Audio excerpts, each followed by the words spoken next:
You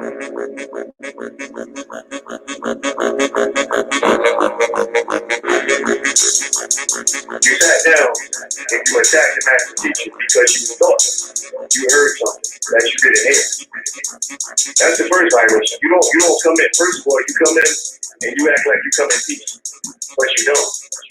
You got an agenda. Moors are men upright, independent and fearless. Dogmatized dirty Moors, tongues cut out left earless, cause they never listen. Dirty Moors, keep up your slander. Wu-Tang torture in your ass, hot hangers. Kidnap a dirty Moor, torture him like Saw. 3D, 0 for 5 or 1 through 4. Or get it like 5 or 6 with a fez on jigsaw. Leather face in a turban, rip dirty Moors lips off. Disrespecting the mother Ras Mariah Bay. Wrap him up like double crochet, the barbed wire way. Throw him off a bridge or feed him to the piranhas. Yellow journalists more spread nothing but propaganda. Idi Amin Bay, treat the temple like Uganda. Dirty Moors like foreigners, crush the dust like ganja. Not worthy of being Moors, we call them dirty Nehesus. Solomon Seal spell command 72 demons to get you. This is what the temple guys actually said. That Canaanland is not a part of North America. Canaanland is bigger. Yo, it's ignorant, man. I mean, come on, you're talking about the same land mass. Canaanland is actually bigger than the land mass they know is the corporate United States.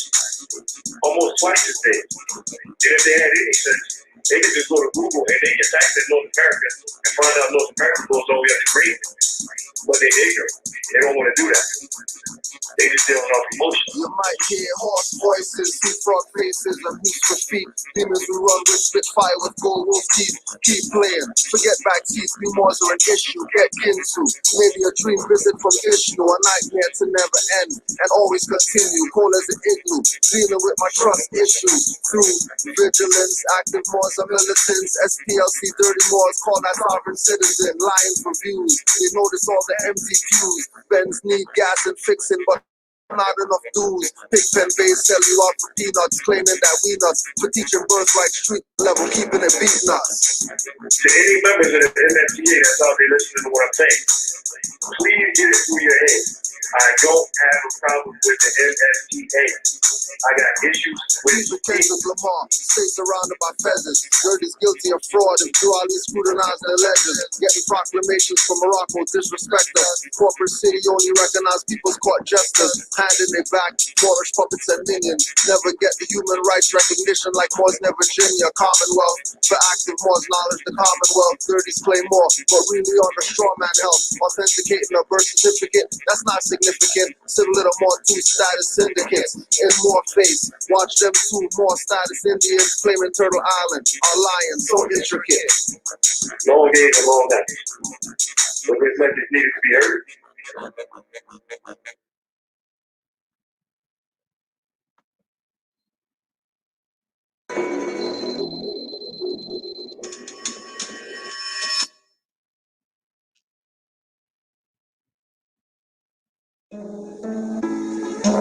I know what dirty Moors did.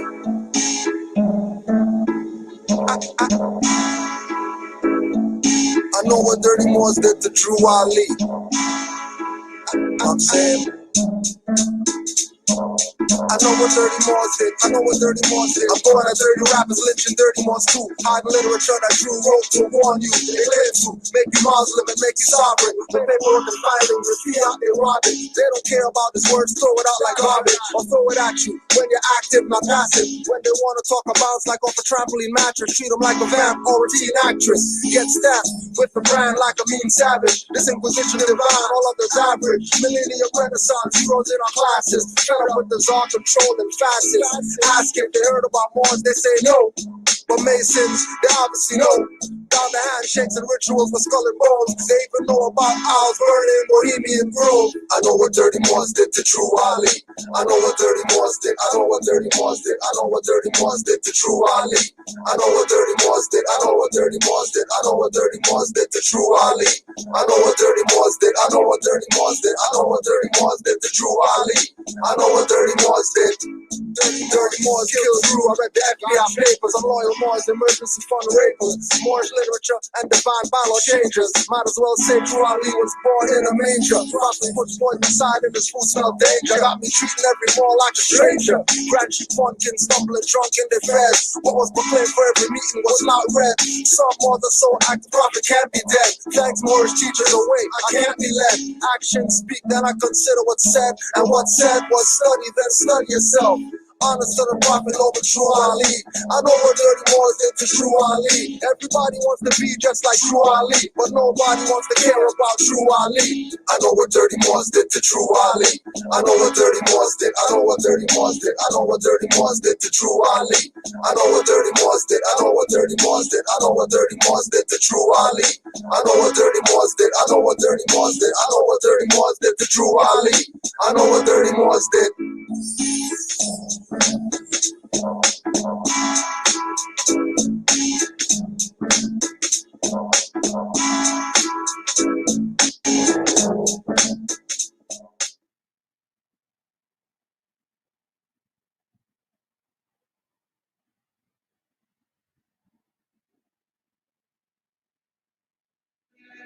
Common sense was made before book sense. Canaanland Moors presents Common Sense Quick. Legendary, bury me in the North Gate Cemetery, February the 4th day. Son of Mary, day ahead of my born day. Independence and law makes civil literal lost case. With case laws, we break them down like Jericho. Keeping all my lions tamed, I'm Chris Jericho.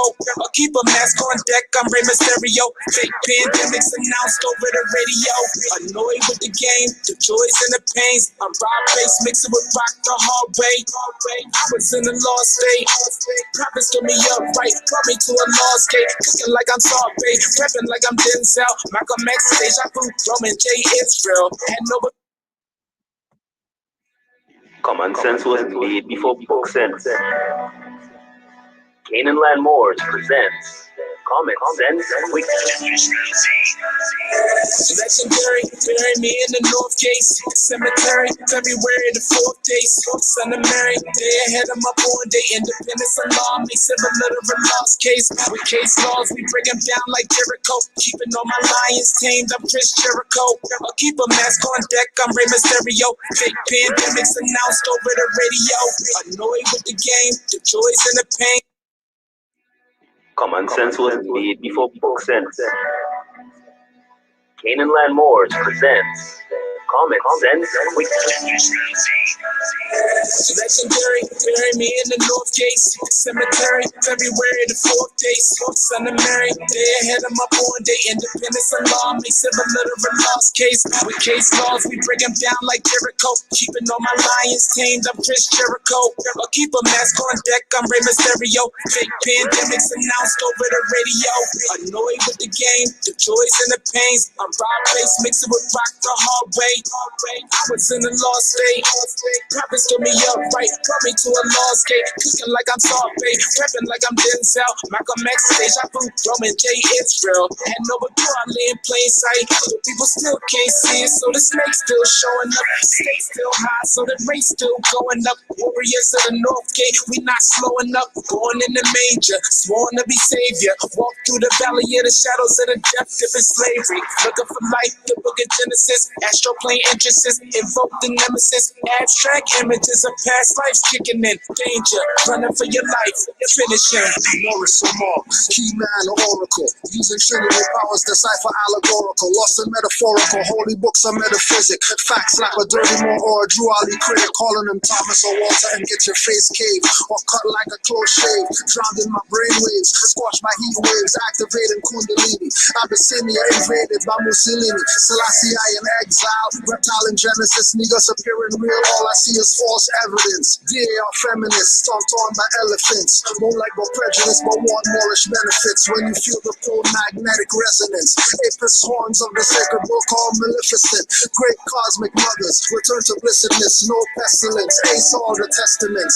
Tap into remembrance, never to forget again. Use energy right, not put spell effects on men. Wandering the earth plane with no veiled shades. Keeps you a mental slave as the horizon rise and fades. It's been decades since Christian crusades. Not enough rebellions, too many vigil bouquets. Holding on to the fence, burning on doomsday. War ruled by Mars, it might be on a Tuesday. Canaanland Moors presents Common Sense Quick. What we do here is to add some common sense thinking to everyday situations or comments that may arise. Want to give it a try?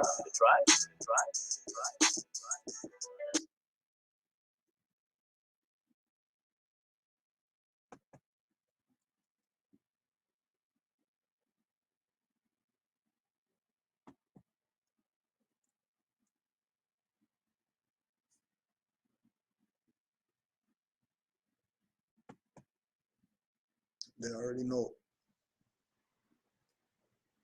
Peace and love to all the Moors worldwide. Honors to all the Moors, wherever you are. Happy Holy Day to you. Salaam. Peace and love. We want to rise and give honors to the Prophet, Noble Drew Ali, for everything that he did. Because he knew what he was doing, and he knew why he said what he said. He knew why he said what he said. Islam, more. Islam. If you got anything to put on the record before we play this. Oh yeah. Islam. All the Moors. Honors to the Prophet. Give thanks to the Grand Sheik today.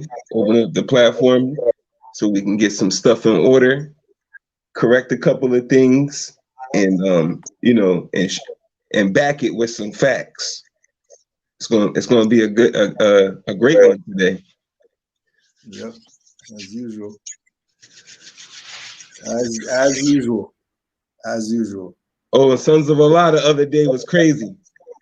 Oh yeah, last night. Yep. Honors to Ms. MHHS, RV Bay Publications. Give thanks. Honors to all the Moors worldwide. To fight. There's a time for war and a time for peace. So our Lord Jesus Christ, our Savior, our Lord Jesus Christ, our Savior, teaches you to fight. There's a time for war and a time for peace. There's a time to kill and a time to heal. So why do you think when our people get murdered, that is a peaceful time? Peace. I'm Rami, Salaam. I thank you. So our Lord Jesus Christ, our Savior, our Lord Jesus Christ, our Savior, teaches you to fight. Know thyself and thy Father God Allah. The genealogy of Jesus, with 18 years of the events, life, works, and teachings in India, Europe, Africa. These events occurred before he was 30 years of age. These secret lessons are for all those who love Jesus and desire to know about his life, works, and teachings. Dear readers, do not falsely use these lessons. They are for good, peace, and happiness for all those who love Jesus. Dear mothers, teach these lessons to your little ones that they may learn to love instead of hate. Dear fathers, by these lessons, you can set your house in order, and your children would learn to love instead of hate.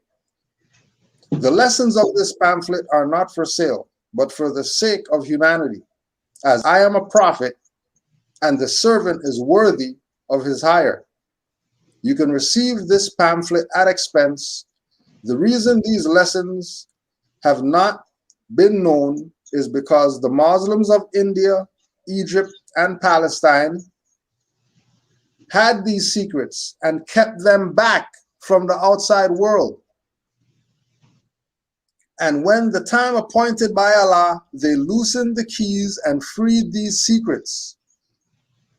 And for the first time in ages have these secrets been delivered in the hands of the Muslims of America. All authority and rights of publishing of this pamphlet of 1927 by the Prophet Noble Drew Ali.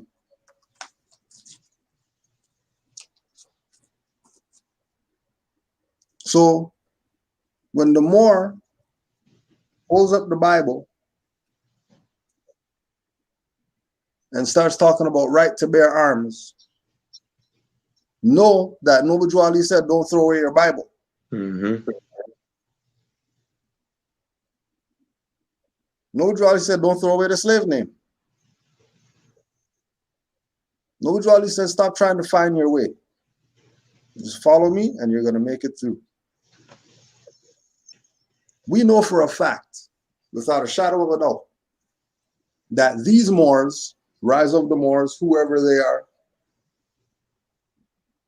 they honor and love and respect Noble Drew Ali. I know that without a shadow of a doubt. I put my life on that they love the Prophet. And not only do they love the Prophet, but they also love all Moors. They love all Moors. You're going to prove yourself wrong to them. But on the open scale, they love Moors. Regardless of what you did or whatever like that, they're better than me. So there's some of these Moors I don't have love for. I'm not even in it right now. So we know these Moors give honors. And we know that they honor Noble Drew Ali because Noble Drew Ali said to honor all the prophets. And they're honoring the prophet Jesus right now. Now, the other side of it that you don't know, that you're not really paying attention to, is that because of the actions of certain Moors, labeling these Moors domestic terrorists and sovereign citizens and whatever like that, these Moors now have to present themselves from a Christian religious perspective, so their Facebook doesn't get shut down, so their YouTube doesn't get shut down, so their Instagram 5 pages don't all of them get shut down, so that so their live doesn't get shut down, so that everything that they're doing isn't shut down. Why? Because they're in court right now for the past year. How come nobody's kidnapped and stuff like that? Well, they kidnapped those 2 Moors. Why do you think they did that? Because the Moor had his stuff on him, and they're playing sovereign citizen stuff with Moors who have nothing to do with sovereignty because they love Jesus. They have nothing to do with domestic terrorism because they love Noble Drew Ali. They're not against Noble Drew Ali. They're not against the Moorish movement, the Moorish nation, Moorish Science Temple. They're not against it. Matter of fact, they're so for it that they started their own organization to get this word out to the people, because they realize that Moorish Science Temple and certain other people, they're not doing jack. They're sitting on this info and not assisting the people. And then just like Moorish Science Temple do, you can go to Bronx, and then they got Rise of the Moors there. And then you go to Florida or something, and there's Rise of the Moors there. And you go wherever they set up their satellite, because certain people didn't do their job for 100 years and still not doing their job today. And then you're still trying to have conversations with people who haven't done their job for 100 years about time to do your job. When it's not about time to do your job right now, it's been about, well, let's just tell you what it's been about. Let's just put this back up. So our Lord Jesus Christ, our Savior, our Lord Jesus Christ, our Savior, teaches you to fight. There's a time for war and a time for peace. There's a time to kill and a time to heal. So why do you think when our people get murdered, that is a peaceful time? Peace, peace, peace, peace, peace. I'm Rami Salaam. I thank you for watching. But why would you think that our people getting murdered, it's a peaceful time? Like we're saying, no, we're not talking about go beat up some police cars and go beat up some buildings and go beat up some whatever. And the people who actually murder you in the street, you do nothing to them. Now, you know, all this is hypothetical. You're going to take a page out of Kwame Brown's Exposed Traders book, that everything is, if we're talking about violence, it's hypothetical. We're not insinuating anything. We're not telling anybody they heard on Canaanland Moors that Kudrow said to go get guns and do whatever. No, just everything's hypothetical. We're just saying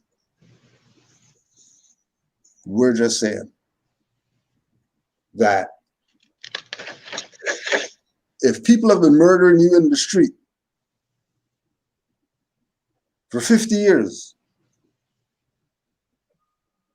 and for 50 years you marched and picketed and did all that stuff, and then 51st year somebody gets murdered in the street again, if you're telling me that you're going to march and picket, you're letting me know that you're a slave. You're letting me know that you're hardwired into the matrix. You're in it. And if you're in it, can't have any conversation with you. Matter of fact, you're probably a traitor. Because there's absolutely no way that you can tell me that you found out that KKK murdered your family before you for 50 years, just murdering people in your family. And then you're going to be born and you're going to find out that, hey, KKK murdered all my family or whatever. And you're not going to do anything? You're just going to wait to be murdered too, like the rest of them? Or are you going to do something about it? And then if you're not going to do something about it, knowing that that's the pattern, you're probably going to do some stuff to protect yourself. You're probably not just going to be, hokey-dory, everything's cool, I can go wherever I want. You're probably going to sleep with one eye open. You're probably going to take some classes or some martial arts or something like that in case somebody tries to run up on you or something. You might go to the range and, learn to shoot because, in the 50 years, 30% of the family members who they murdered, they were killed or whatever. Gunfight.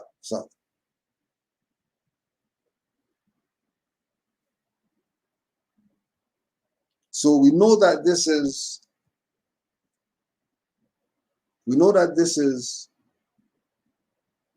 directly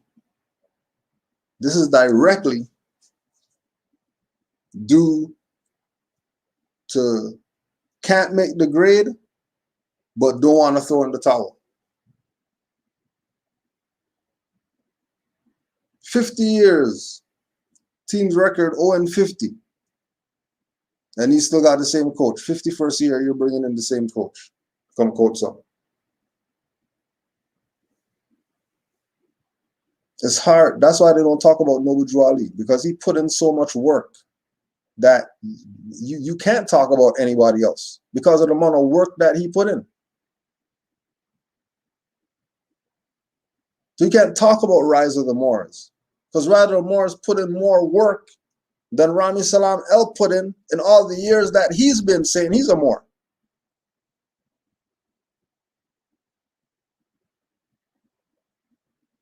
And, we have the stuff, right?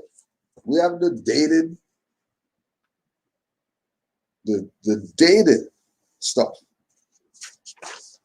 That what's going on? Right? What happened to the affidavit of love, truth, peace, freedom, and justice from the Moorish divine and national movement of the world? Rami Salaam El, the Moorish American, Grand Sheik of the Moorish Science Temple of America, International Asiatic Hip Hop Temple, number 23. Contacting people as a Moorish national. If you're a national, that means you have sovereignty. So you're talking against sovereignty now. Representing our 5 principles. A father concerned about the future of our children, and as a fellow human being, I've seen wars and violence destroy nations, droughts and famines, devastate families, and drugs, diseases, economic disasters.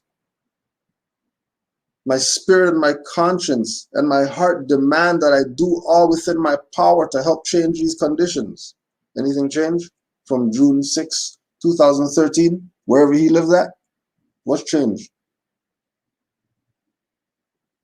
Where's this temple with an affidavit of love, truth, peace, freedom, and justice? Where's this temple of with a list of evidence? Where's this temple signed in black ink by Rami Salaam?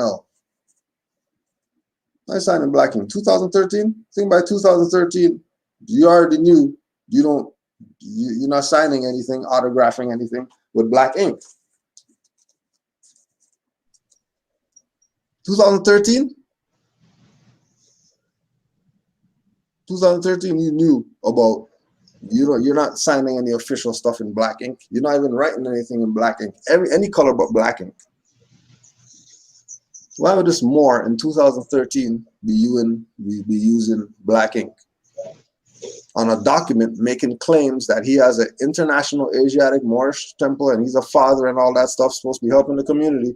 That was in 2013, 2021, and these people are like Umar Johnson, just talking about buildings and never show you anything, but just taking your finance. Only thing, he's not taking your finance, or maybe he is, I don't know. But we know 2013, he was signing stuff with the UCC stamp.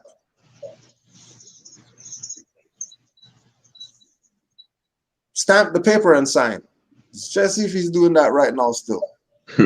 Ask him when's the last time he signed something and stamped the thing on it.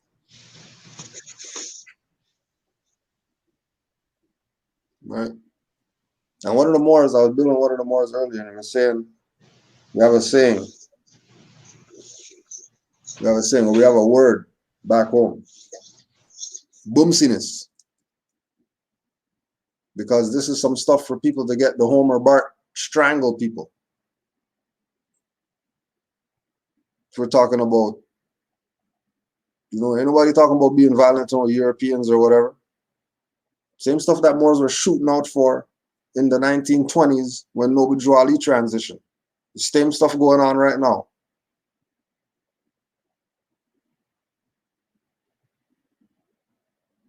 The truth and then two sides playing games. But we're putting on the record that we're standing on our side.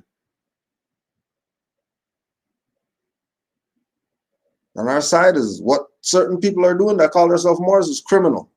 From Moorish Science Temple of America people who weren't doing their job, so the Moors Order of the Round Table had to be created, weren't doing their job, so a Rise of the Moors had to be created, weren't doing their job, so RV Bay Publications had to be created. Same thing with this one. The traitors of the Moorish movement who made this passive and not active. We're telling you, 2013. We're telling you 2013 is his timeline. Where is all the stuff that he, forget Supreme Grand Council, where's your stuff that you're supposed to do since you're Grand Sheik and all that? Where's your track record? But then when we go check the track record, Moors and Cali are saying, nah, we don't even see him like that. And when we do see him, he's going in the other direction where he's working. He's not trying to build with Moors.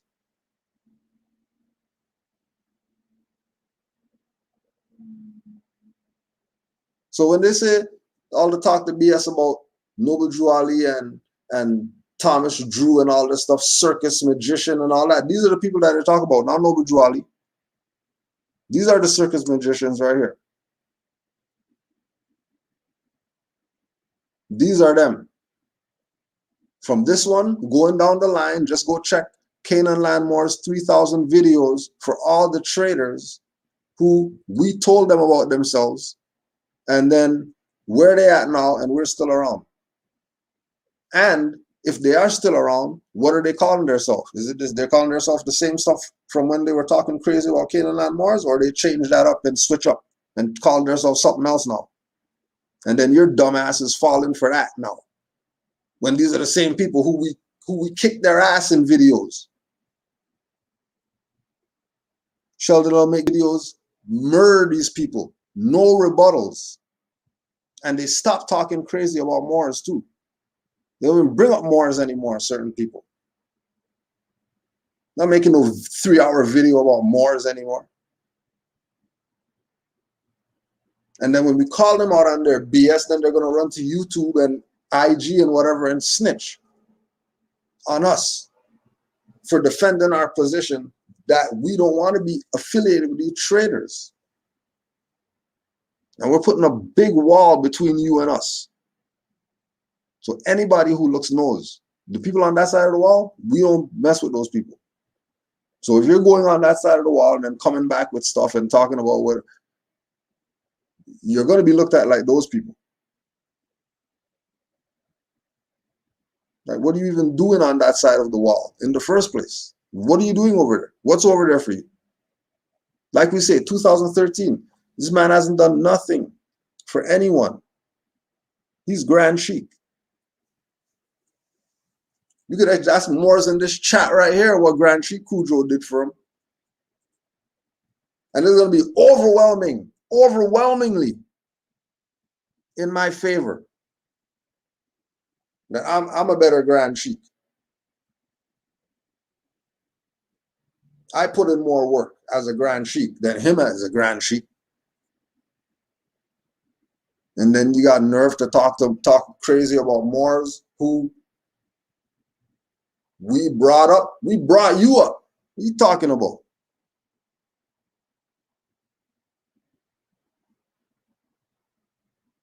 Think you got Noble Drew Ali Day award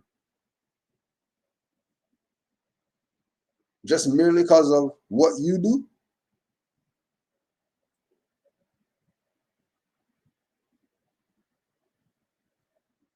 We know that you had the potential, but something happened. I don't know what happened. I don't know what happened. But when you go from the high road to the low road, and then you're staying on the low road, you're not even trying to get out of it.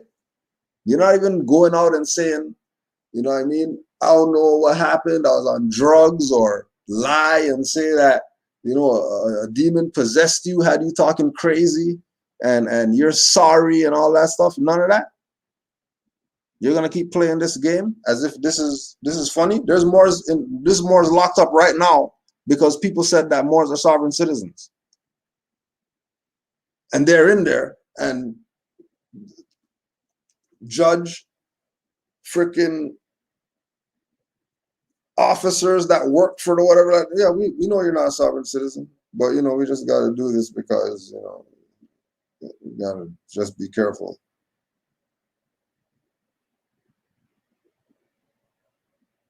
You just gotta, we wanna dismiss this, but we really can't because we don't want to get sued by you after, because we know this guy messed up, even kidnapping you in the first place, because diversity of citizenship.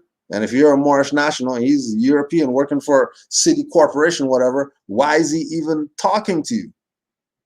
But he's not going to talk about that. He's going to talk about people with guns. And talk about people are domestic terrorists and sovereign citizen and inciting killing and murdering. When FBI already went to Rise of the Moors. Rhode Island police, whoever, already went to their temple and sat with them and talked about everything. And what happened? Nothing. Oh, we're just checking, make sure everything's all right, because you know people passing by, they see stuff, they talk crazy or whatever like that. So we're just checking, you know what I mean? There's no issues, you know what I mean? We're not trying to press no charges or nothing like that, you know what I mean? We're just checking to see because somebody called. That's all. And then that put pressure on the novices, the fetuses who are in there, and they're not studying. They just want Jamal to help them get them off there, whatever. And then stuff doesn't work. And then they're thinking, it's Jamal, he didn't teach me right or whatever, when it's them, because we see them not around right now. Rise and more still going on. And then there's people who are with that aren't with that anymore. People who are in the picture, how much people in the picture you could point at and say, oh yeah, that guy's still there, that guy's still there, that guy's still there, she's still there, she's still there, he's still there, she's still there. How much of those people you got? I mean, real there still, not the fake people think that they're there because they like the video. And remember, we ain't get anywhere yet. We didn't play anything yet. Didn't even play anything. You know, I need a break. You go ahead, boy. Go ahead, boy. Before we play anything, because I'm sure you got something. 2 times for your boy, Islam. Because you know I'm listening to you, and then you know I get kind of frustrated because every time I'm like, okay, I want to ask a question, like why is this? Why is he doing that? And it's like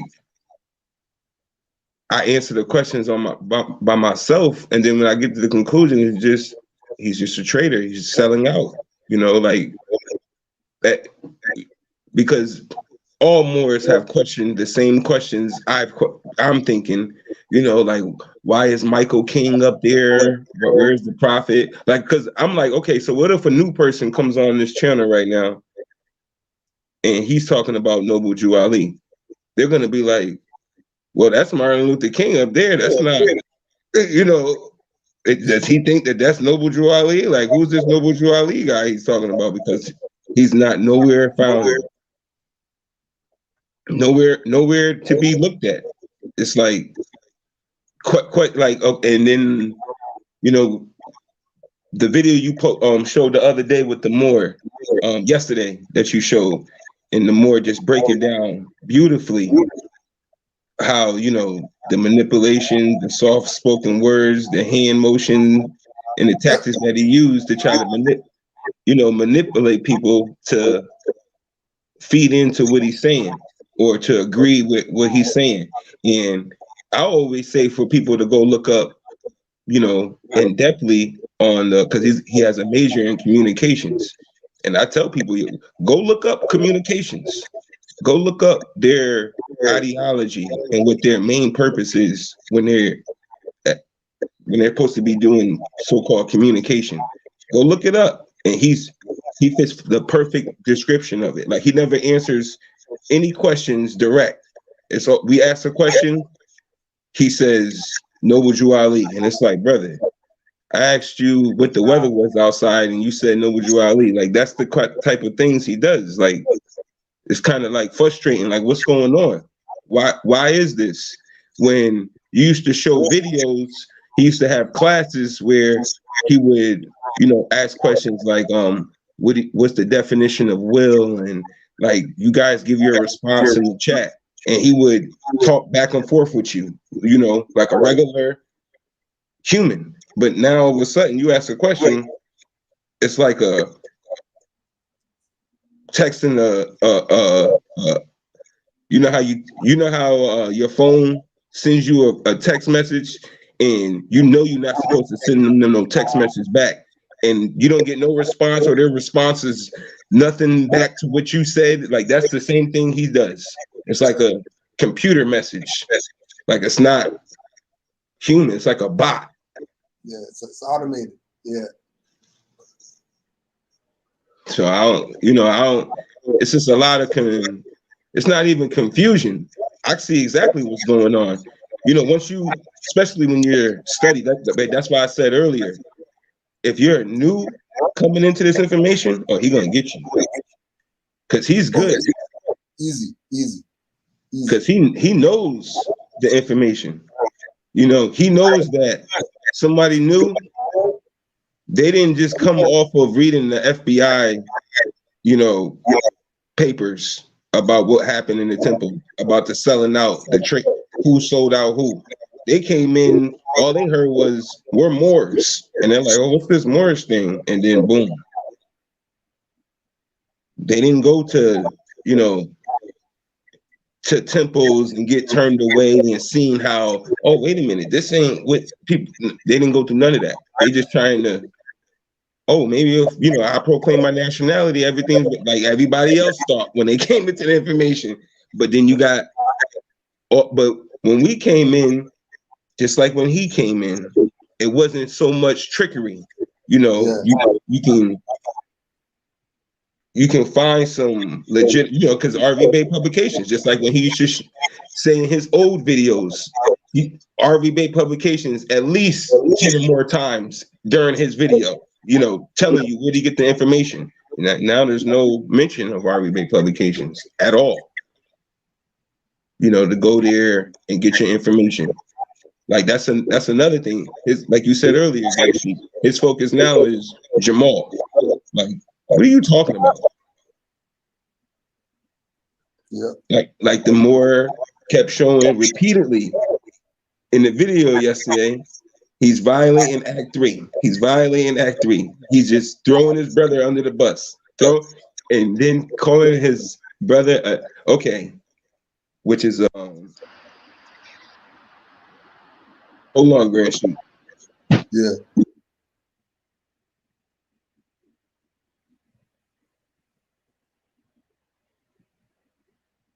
Yeah, we'll see.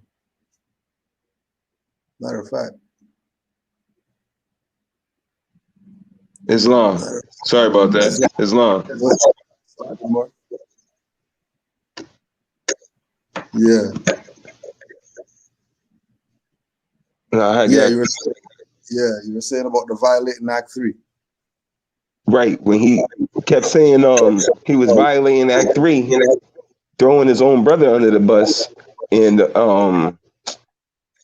I just found it a big contradiction how you're saying peace, peace, peace, peace, peace, peace, peace, and then the whole time you're, you know, it's supposed to be peace and love and all of this, but you're drilling your brother. You call him a domestic terrorist. And like you said yourself, they're not playing with no domestic terrorists. You know, they send the alphabet boys. This is what he teaches. This ain't what we're saying. We're saying what he said. That's why it's like, what is going on? Like, wait a minute. You said that, you know, it's not a game to be called a domestic terrorist. Like, they don't play with you. You know, they sending bombs and all the alphabet people. And then you speak peace and love and all of that, but you're immediately doing that to another Moor, not the enemy, a Moor.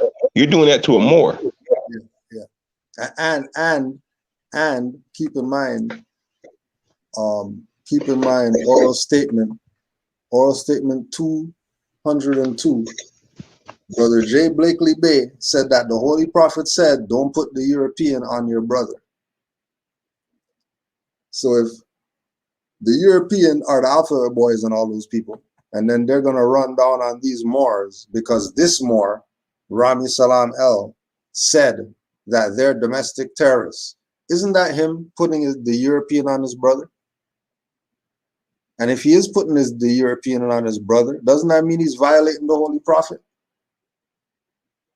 That he's claiming to be honoring and all that and saying that other Moors who are active and doing the best that they can are dishonoring while he's doing nothing?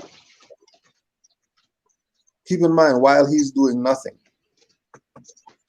he can't show what he's doing. Right?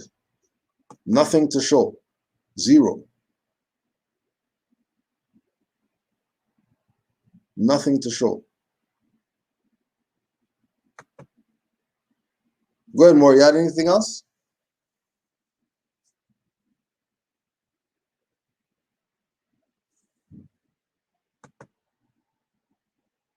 Oh, he jumped off the freaking thing. I just realized. You got anything else, Mark? You there?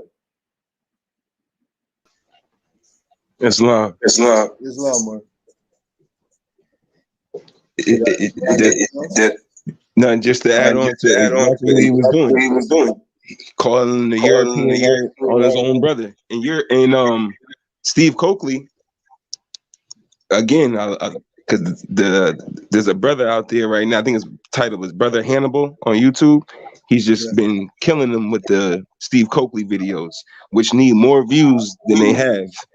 But Steve Coakley even told you in the 90s, that was one of the most disgraceful things in the world to do, was to call the European on your brother, or like, what are you doing? What are you doing?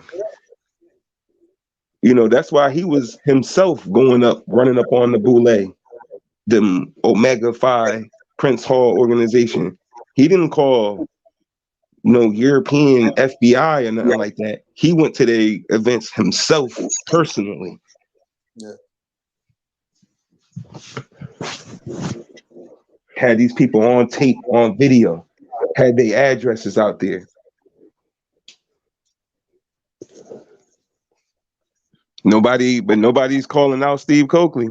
And nobody was saying, defaming his, he was a domestic no, none of that. None of that.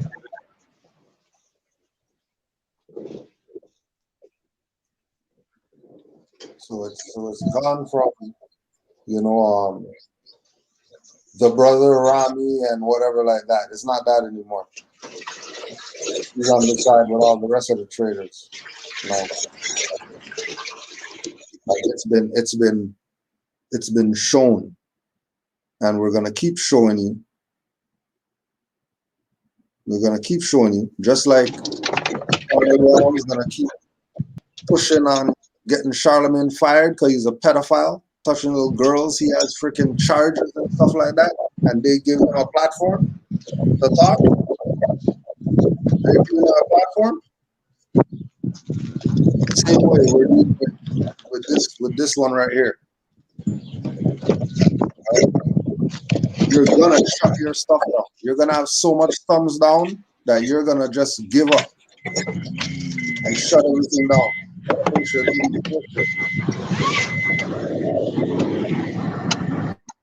That's what you should have did in the first place.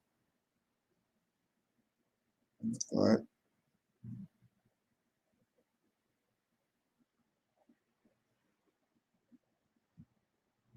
Now we don't follow Moorish World TV. That's Taharka Bay.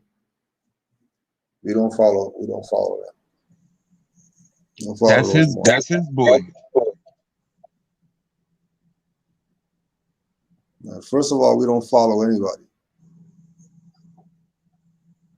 There we go. That's the first thing. We're not followers. And then second thing, we don't follow Moorish World TV. Just to answer your question, I seen it in the chat.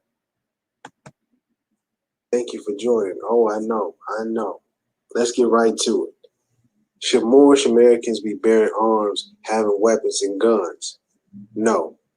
Emphatically, no. But I don't want you to believe it's not my opinion on this. This is coming from Prophet Noble Ali, who was sent to us by Allah. Let's remember this, Moorish Americans.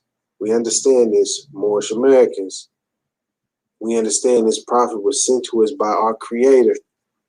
And we're supposed to follow the law and the teachings and the guidance of Prophet Noble Ali. So let's get right into the teachings from the Quran. Okay? Chapter 10.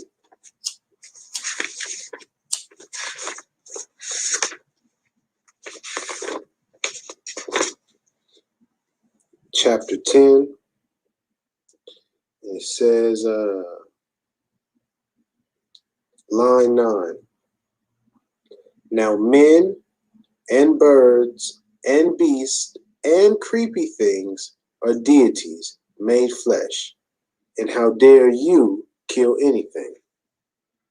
Very clear. I'm gonna read it again. Now, men, human beings, and birds, and the beasts, and the creepy things, all of those are deities, D-E-I-T-I-E-S, made flesh. And how dare you kill anything? It is cruelty that makes the world awry. And when men have learned that when they harm a living thing, they harm themselves, they surely will not kill, nor cause a thing that Allah has made to suffer pain. Islam. Islam, moral. I don't want to stop there. Let's go to more literature. Let's go to Yeah, go ahead, Mark. Islam. Just that part right there alone. He said, it says, when man has learned, right? Now, when we look at today, has man learned? Like, they're going around, it's going, everything, like right now, today, as we speak, it's proven fact that man has not learned. So, since man has not learned, what is the learned supposed to do to protect themselves from those who have not learned not to harm, fleshly things or creeping things? Because they're harming people, clearly harming people. I was at my, only time I can hear the news is when I go to my aunt's house. They got it playing on every TV in there. Next thing I know, I hear some 4-year-old was stabbed to death. I was like, what? Like, what are you talking about? Like, what's going on? A 4-year-old was stabbed to death? Like, that's a 4-year-old was murdered? Like, stabbed to death? Are you serious right now?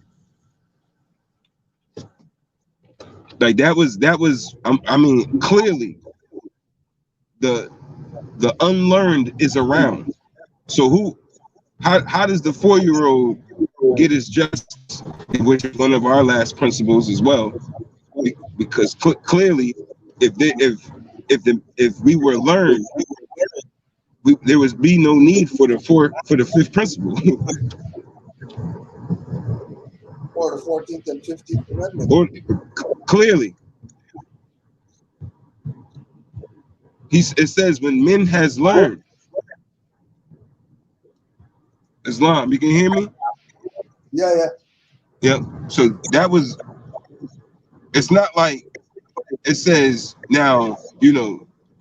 Just stop doing it. It's not. It tells you when man has learned. I mean, you can rewind it and play it again because it struck me. I said, okay, right there and there. Man has not learned. How can man learn when man himself is teaching them wrong? Right.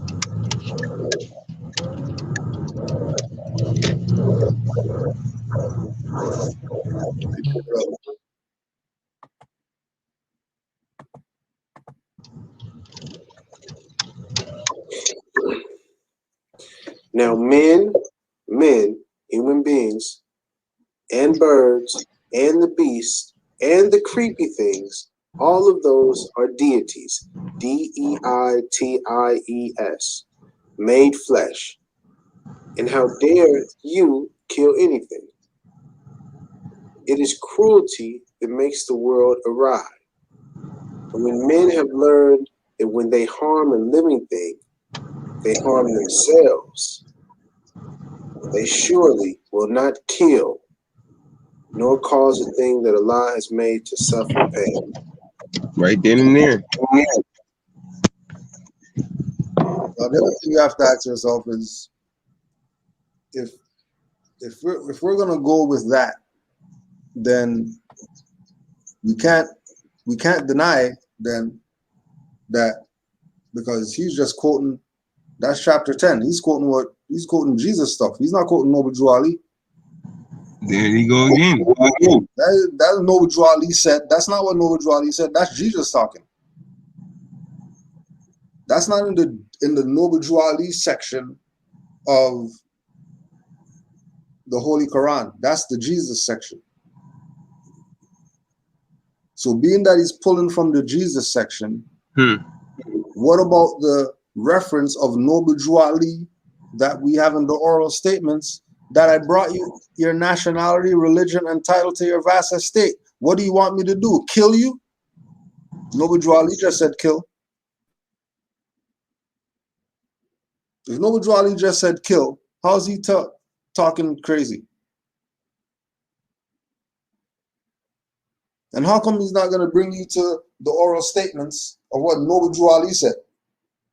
Not what Jesus said that Noble Drew Ali put in the Holy Quran for us to learn about the 18 years of Jesus' life.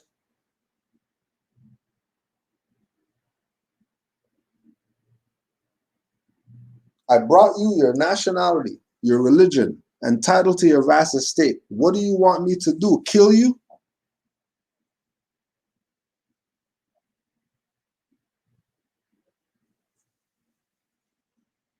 That's Noble Drew Ali. He just mentioned kill. How come Rami's not going at Noble Drew Ali? Why isn't he going at Drew Ali?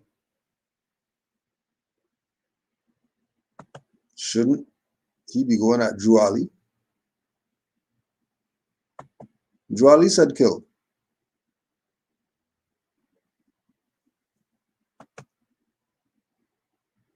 Drew Ali said kill. How come Drew Ali said kill, but they're not? This is. So he's not gonna say anything about Noble Drew Ali who said kill, but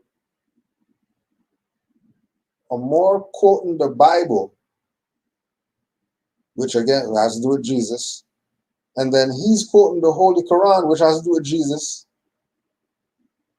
and making it sound like there's some difference in what's going on.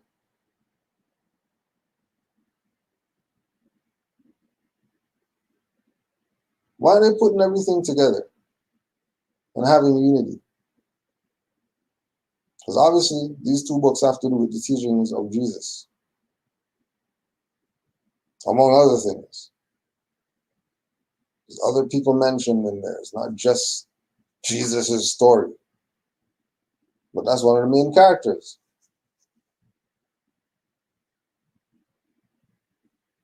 And they said things on both sides where you like them and you hate them.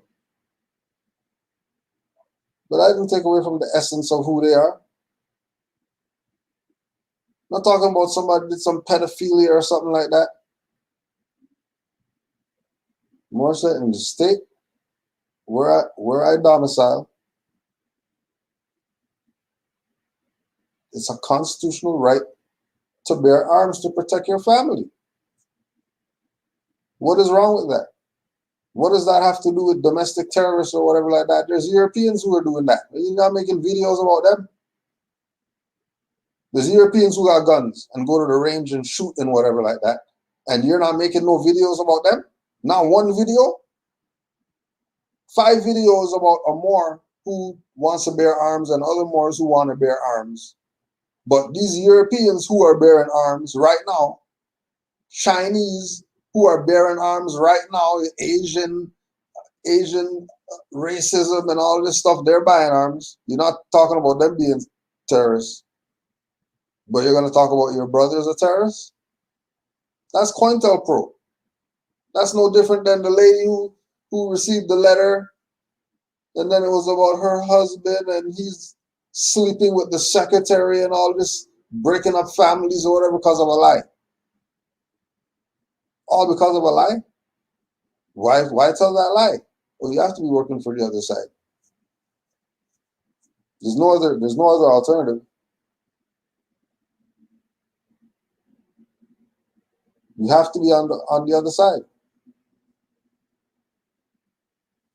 Because not one video is there about some European who's bearing arms right now, and you telling them, and they're talking about killing people or whatever. You're not talking about them? They're talking how you're implying the Moor is talking when the Moor is not talking like that.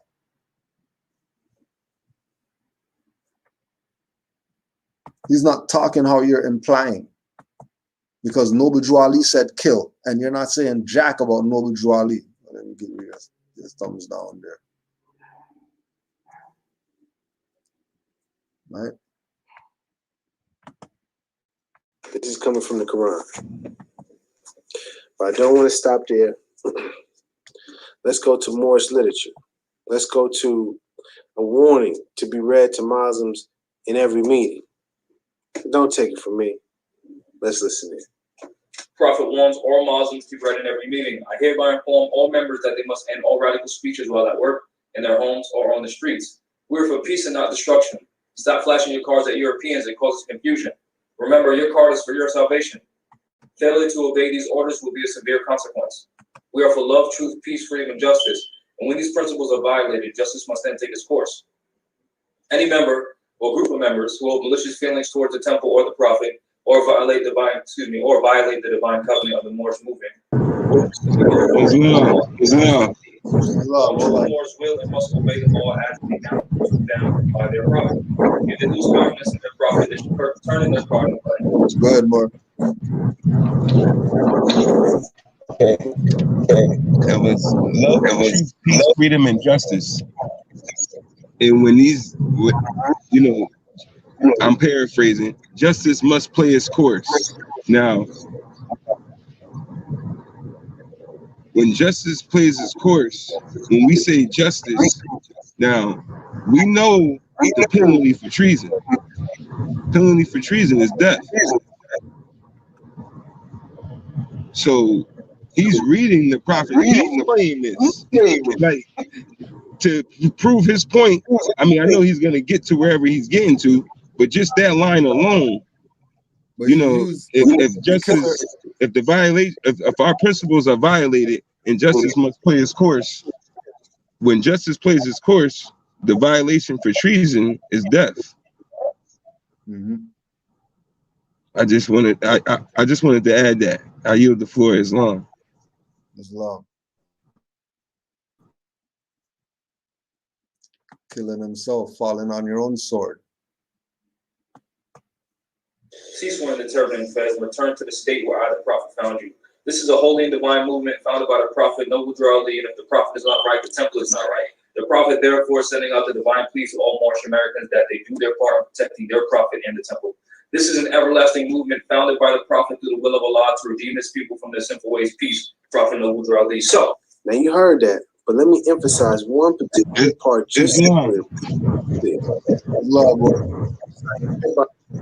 yeah, he's killed. The prophet's the man. Every time. Every time. Go back to that. Turn in your fed. You're breaking up. You're breaking up. Can't hear you. You're there.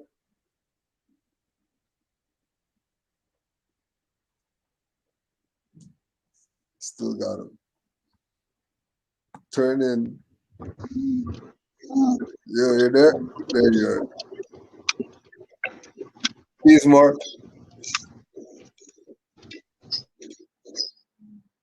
Yeah, messing with this thing.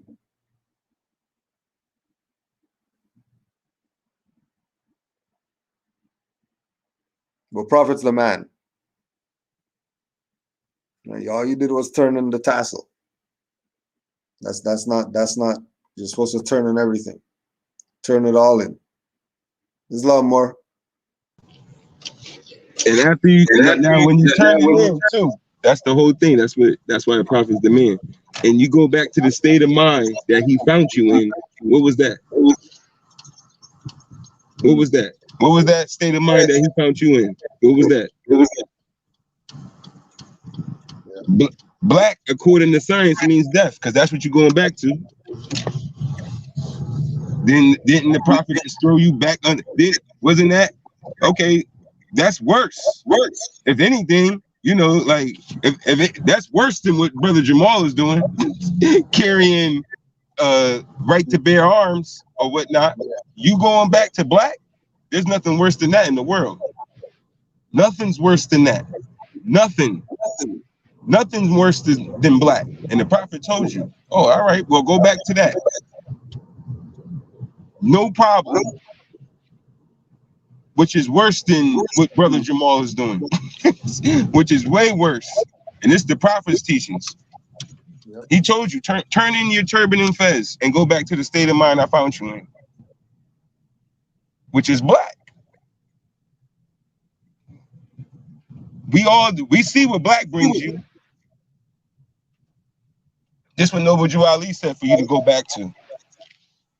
Why? So shouldn't he be coming at the prophet too? Because that's what the prophet teaches. If you go back to that, because he and when you go to black, they teach you on TV and the news what happens to you when you black, and that's what the prophet said for you to go back to. If you deny what he's bringing, that's worse than what Brother Jamal is doing. So why not nobody? Why isn't anybody coming at the prophet? Yeah. Kill. That's why the prophet's the man. That's why the prophet's the man. His words just go right over your fez, like Brother Jamal teaches. right over your fez. Right over your fez, like the Vulcans were. This word put up the Vulcans today. Fez is up. Yep. Yeah. Yep.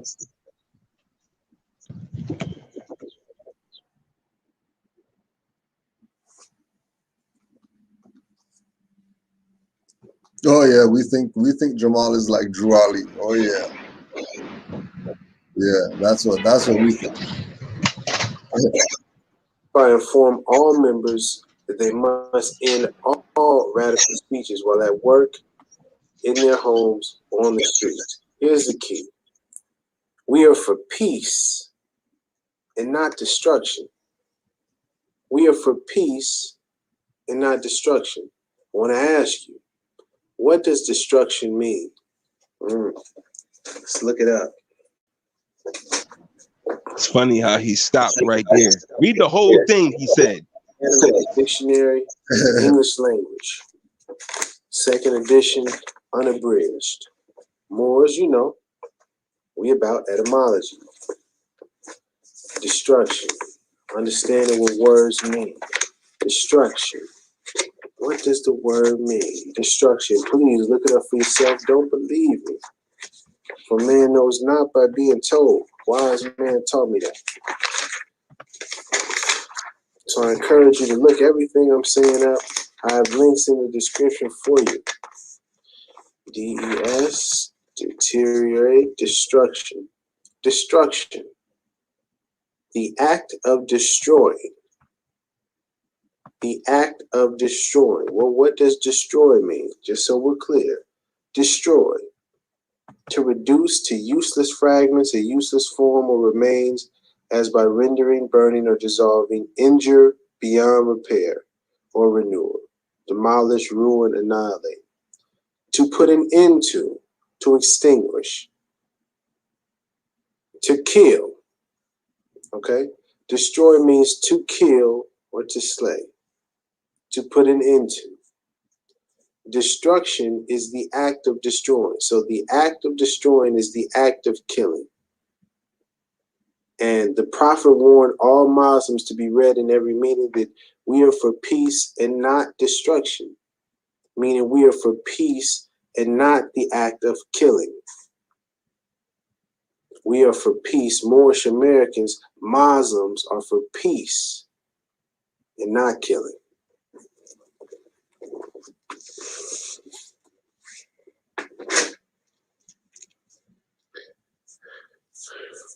But I didn't want to stop there. just so we're clear, Prophet also put out an excerpt called "What is Islam?" It says, Islam is a very simple faith. It requires man to recognize his duty towards God, Allah, his creator, and his fellow creatures. It teaches the supreme duty of living at peace with one's surroundings. It is preeminently the religion of peace. The very name Islam means peace. The goal of a man's life, according to Islam, is peace with everything. Peace with Allah and peace with man. Peace, not destruction. And I want to just read this real quick. The Quran, the holy book of Islam, tells us that the final abode of man is the house of peace, where no vain word or sinful discourse will be heard. The holy divine prophet Noble Drew Ali says that a follower of Islam in the true sense of the word is one whose hands, tongue, and thoughts do not hurt others. Where our hands do not hurt others. We are for peace, not destruction. We are for peace, not for killing. Again, I say, we are not to be bearing arms. We don't need weapons. We don't need guns. Because we are for peace and not for killing. We are for peace. Hold on, but how does guns equate to killing? We are for peace and not killing. We don't need guns. How does guns equate to killing there?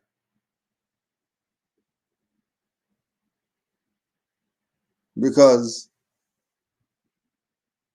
chimneys fall on people and kill them.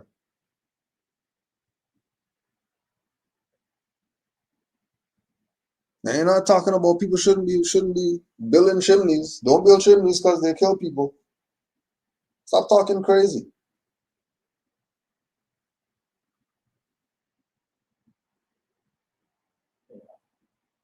Stop talking crazy. That's why it's Kavit Emptor at this point. It's cast out the dead carcass. Remember, it's all hypothetical. There are going to be people in no black bags and stuff like that and whatever.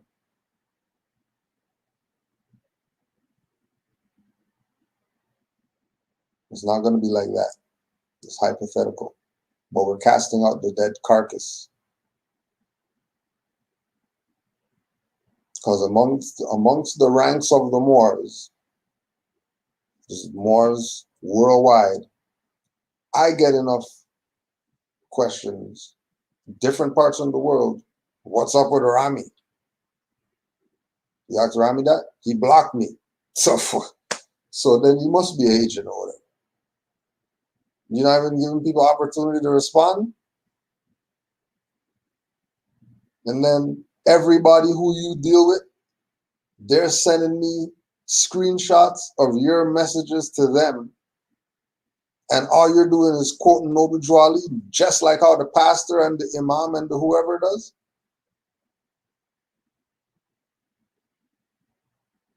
Just like the pastor. That's how you're playing?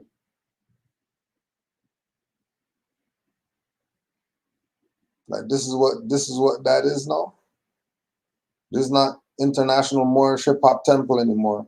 This is pastor stuff. And then it would make sense because if you're pushing this Supreme Grand Council, who's Galilee Baptist Methodist Church and all that stuff, and there's people who are bay. There's people who are bay right now that their name's on the property that Grand Major Temple right now is a church. And those are the people who we're supposed to be riding with as our leadership. Those people, the people who are saying we're Moors, Islam, love, truth, peace, freedom, and justice, but their stuff's registered as a church. Not just a church, a Galilee Baptist church. Not even a Moabite church. Not even a Hittite church. Not even an Israelite church. Baptists. Baptists of Galilee. Not even Moab. These are the people that's been in charge of the Moorish movement for the past 100 years that you put all your whatever into. And then you're getting played, and we're calling you out there. You're getting played, and then you're looking at me. Then you look at your Supreme Grand Sheik. Then you look at me, and then you look at your Supreme Grand Sheik. What are you looking over here for? What are you looking over here for? We're not the problem. That's why we said in 2008, when we were brought into this, everybody in the Moorish movement knew that Grand Major Temple was a fraud. Not only were they a church, but they were also doing some gay porn stuff. Moors were doing this. Moors were doing this. Who are claiming Grand Major whatever and Supreme Grand this and that right now.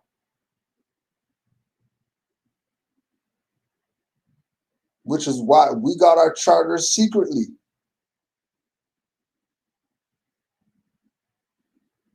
Because Mecca was in shambles because of the traitorous stuff that these people did.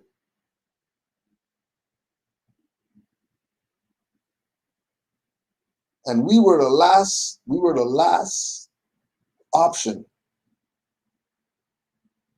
We were the last option to keep this stuff alive.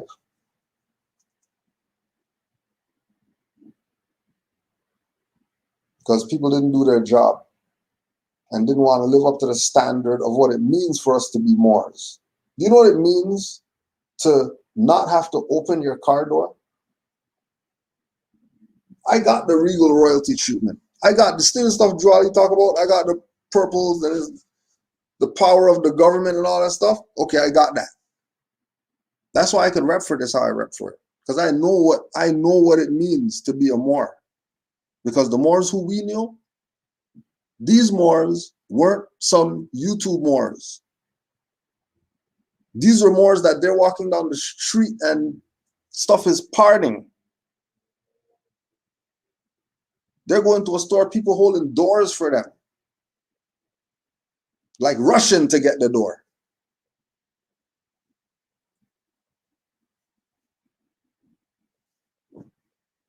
You're a Grand Sheik, you talk last at your meeting.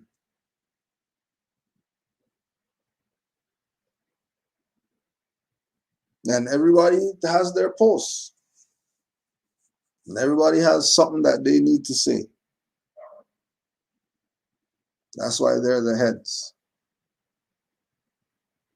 And they said, this stuff is going down. Instead of going down with the ship, let's send this camp out. And they'll do whatever they're supposed to do with what they got. And then, these years later or whatever, those Moors still in contact with them and honors for keeping the stuff alive.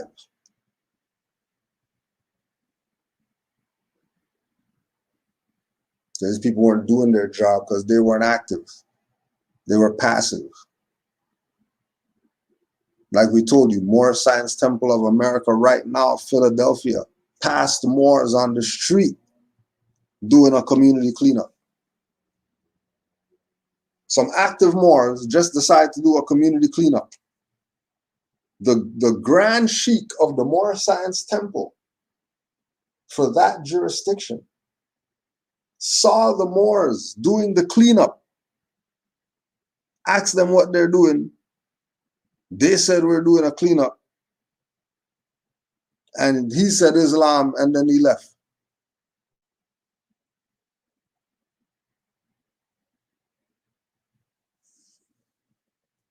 That's what this guy is supporting, those people.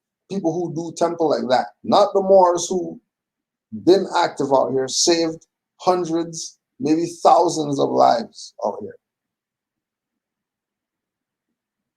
Just because of being ourselves, Canaanland Moors. And we're our own jurisdiction. They can't tell us anything. When Moors who are really on the science and really on nationality and birthrights, when they come to Canaanland for anything that they're doing, has nothing to do with Moors. They're just driving by because they drive trucks. They stop to check Grand Sheik.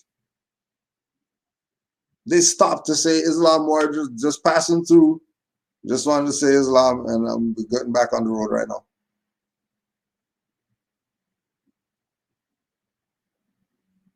Four days later, get a phone call, he's in Arkansas or whatever.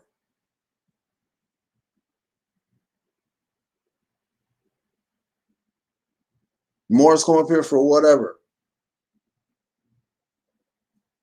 And they know to check in. That's government-wide Moors doing that.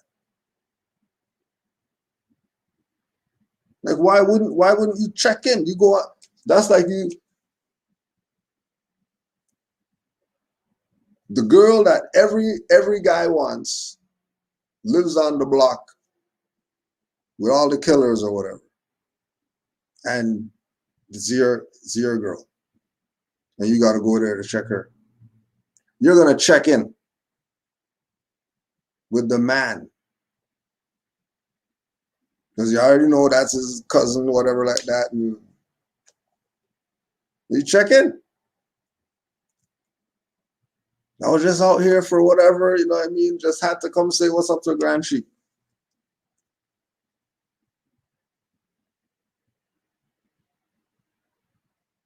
So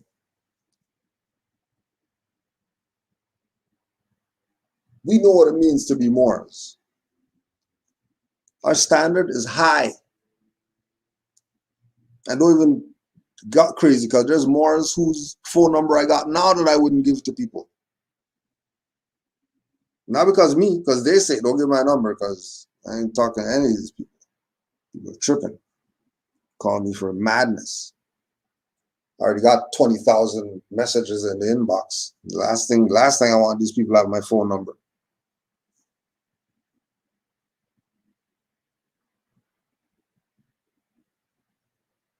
We don't do fellowship. We do be what we know.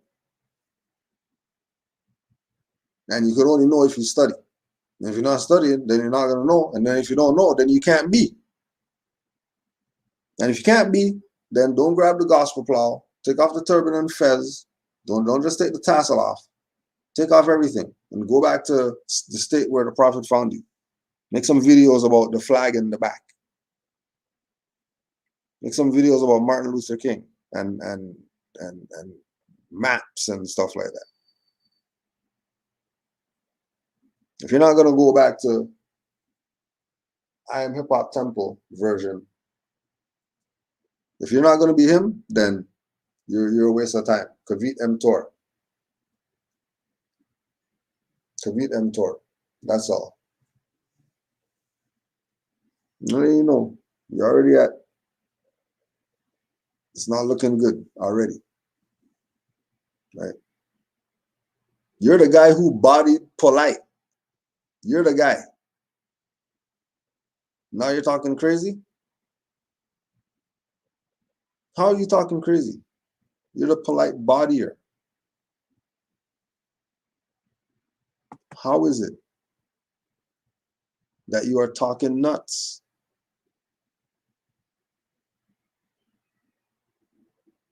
It's not even fair.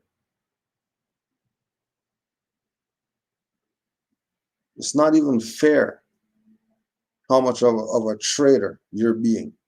It's not fair. This can't be real. This is a reality show or something. Somebody's gonna pop up with a camera and say that, gotcha, you've been punked. I was just playing around. Has to be. This can't be real.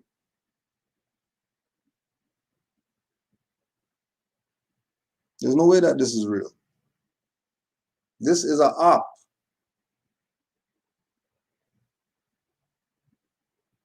Don't be surprised that it's somebody who you know. Don't be surprised. Somebody Candy camera. right there, candy camera or something crazy. Right? Pop up, got me. But you better get me. You better be playing games. This better not be real. But we know it's real because it's a op.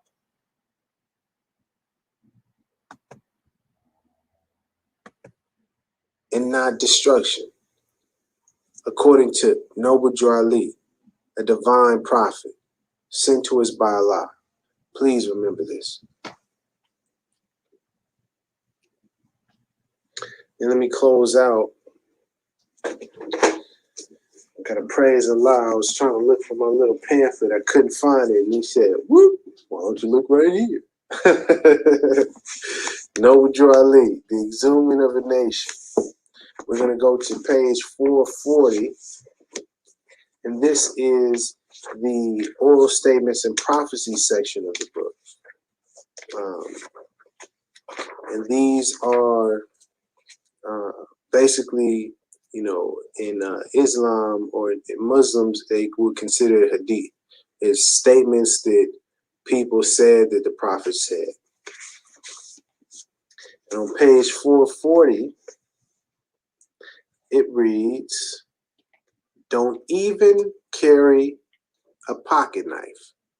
Noble Drew Ali is said to have said, Noble Drew Ali is said to have said, don't even carry a pocket knife. Okay, so if it said don't even carry a pocket knife, but then the same oral statements that he's reading is going to tell you that Noble Drew Ali had a party for the Moors. And the Moors came with the tanks and the guns and the jeeps and everything else that they got from the armory to the party. I thought you're not supposed to carry a pocket knife. You think they're in the National Guard and they don't got guns and whatever?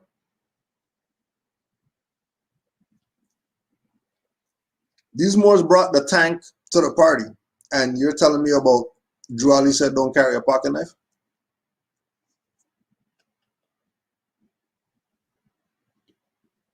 Like, are you really serious right now? Drew Ali said, I'm a general and I'm also a prophet. And no pocket knives.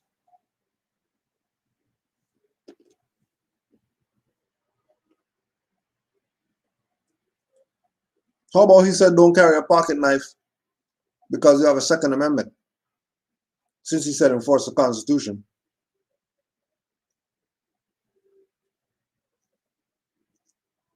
How about he was telling you don't bring a knife to a gunfight?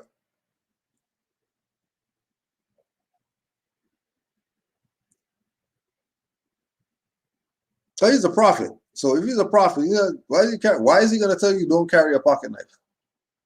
Why would he tell you that? Doesn't say anything else. Noble Drew Ali told the Moors, don't even carry a pocket knife. No why, no nothing like that. Just don't carry a pocket knife. All right. This is the prophet talking. So if the prophet's saying don't carry a pocket knife, why would he really be saying don't carry a pocket knife? Like, how many levels could we look at this? Don't carry a pocket knife. Why would the prophet tell Moors not to carry a pocket knife? I think the prophet told the Moors not to carry a pocket knife because you have a Second Amendment because you're supposed to enforce the Constitution. And if everybody else around here is exercising Second Amendment, what are you doing with a pocket knife? What's that going to do? So don't carry that.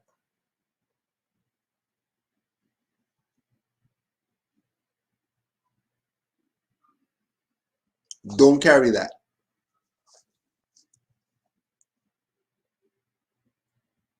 I say nobody said don't carry guns or whatever. Where do you say that at?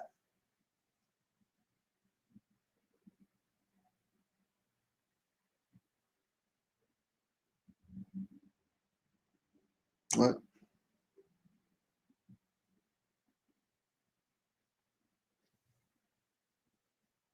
He told you not to carry a pocket knife because you might stab somebody. You can get punched in the face and die. Did you see the guy just punched the guy? Man's doing 30 years. He's just working at his job. Somebody calls him nigger. He punched the guy, killed the guy. How come Noble Drawley didn't say, don't even carry your hands? It can't be just some dumb, incompetent thinking that you have with regard to the things that Noble Drawley said. There has to be a higher meaning. He didn't tell you didn't carry a pocket knife. A chimney could fall on you. He didn't tell you don't walk under chimneys.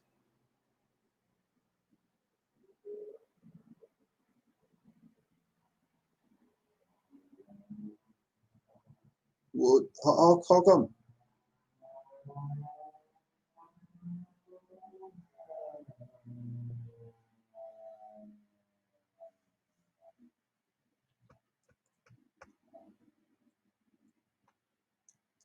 We know.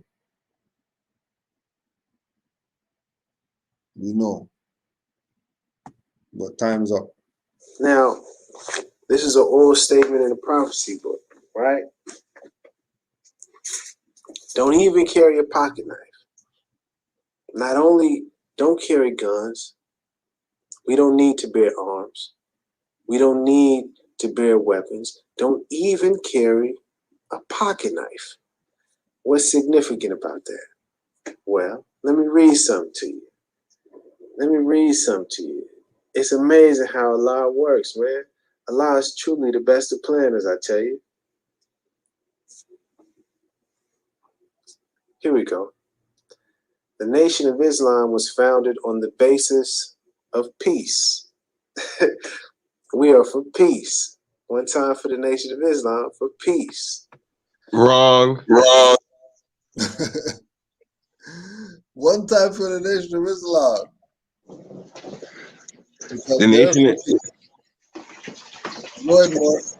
The Nation of Islam was founded on stealing 120,000 members from the Moorish Science Temple. That's how they were founded. Wasn't they were founded on the assassination on the Prophet Noble Drew Ali. That's how they were founded. They were founded on the sellouts who went against the Prophet. That's how they were founded. They nothing peace. That was you know how Taj used to say back in the day, in the guise of, they did it in the guise of peace. But they were going around causing destruction. Just like the so-called colonists do now. They're trying to act like they're going around sending armies to places across the planet to try to make stuff peaceful. They lying. They going around colonizing. That's the same thing the NOI is part of now to this day. Get the book. We are all Moors.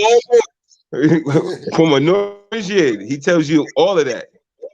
That the starter of it, Elijah Poole Bay, when he came here, he first was in the it's called like the Theosophical Society or something like that, which is founded by the so-called Jews. Like that's where he first came in.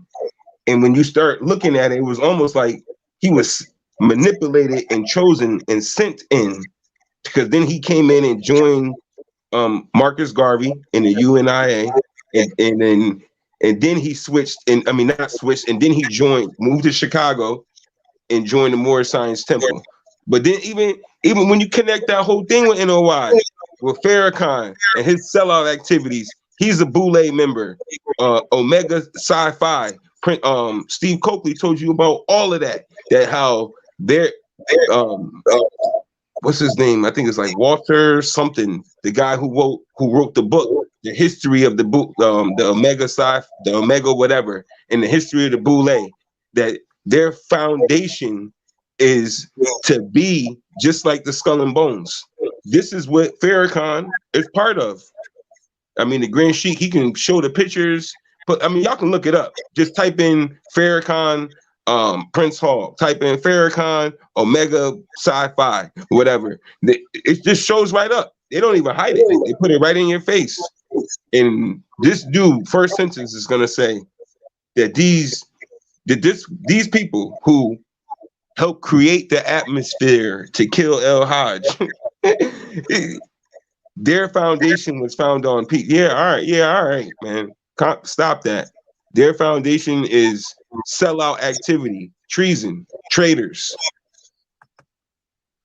And how we know? How we know? Because of these letters right here that we know all these people know. The point of this letter is to inform you, Mr. Farrakhan, of certain events which have recently transpired that may prove to be of importance to you. These little notes will also serve to explain the letter herein enclosed from our allies, the Moorish Science Temple, written by Sheikh Joel Bratton Bey. I will be brief, inshallah. On May 26, 1986, several sheikhs of the Moorish Science Temple meeting and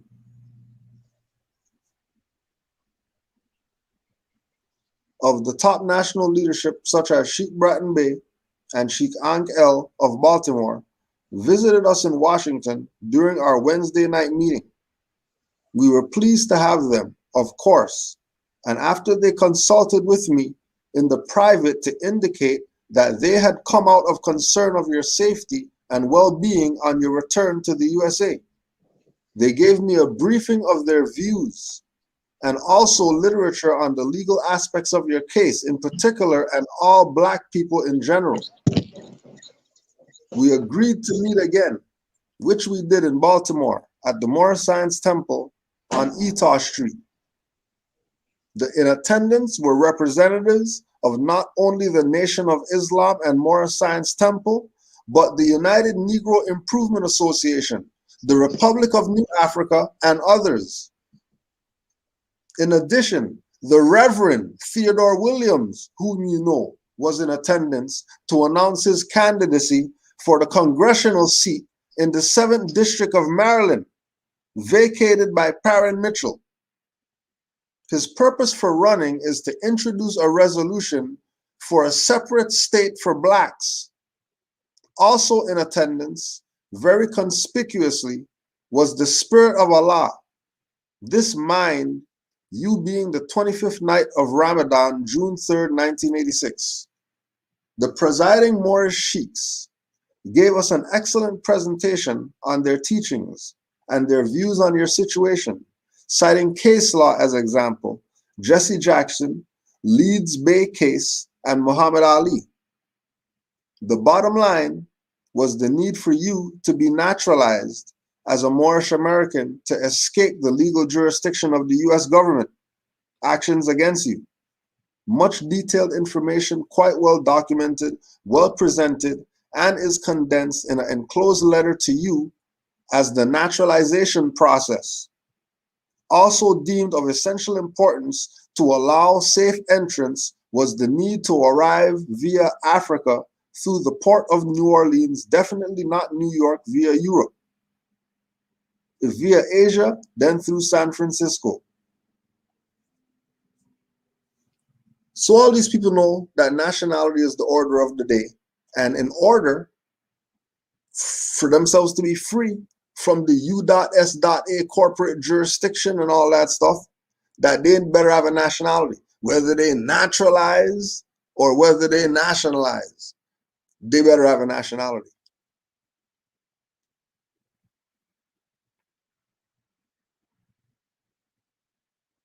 "2021, they're telling me about Black people? How they tell you about black people when in 86, their head guy said that he's a Moor to get back in the country.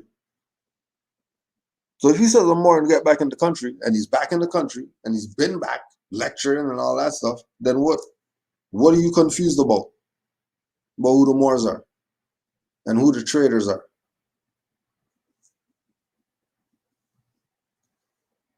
And keep in mind, this is their stuff. This is not Moors' stuff. This is their stuff. This is theirs. That's who he's riding with. That's who he's riding with. He's riding with them.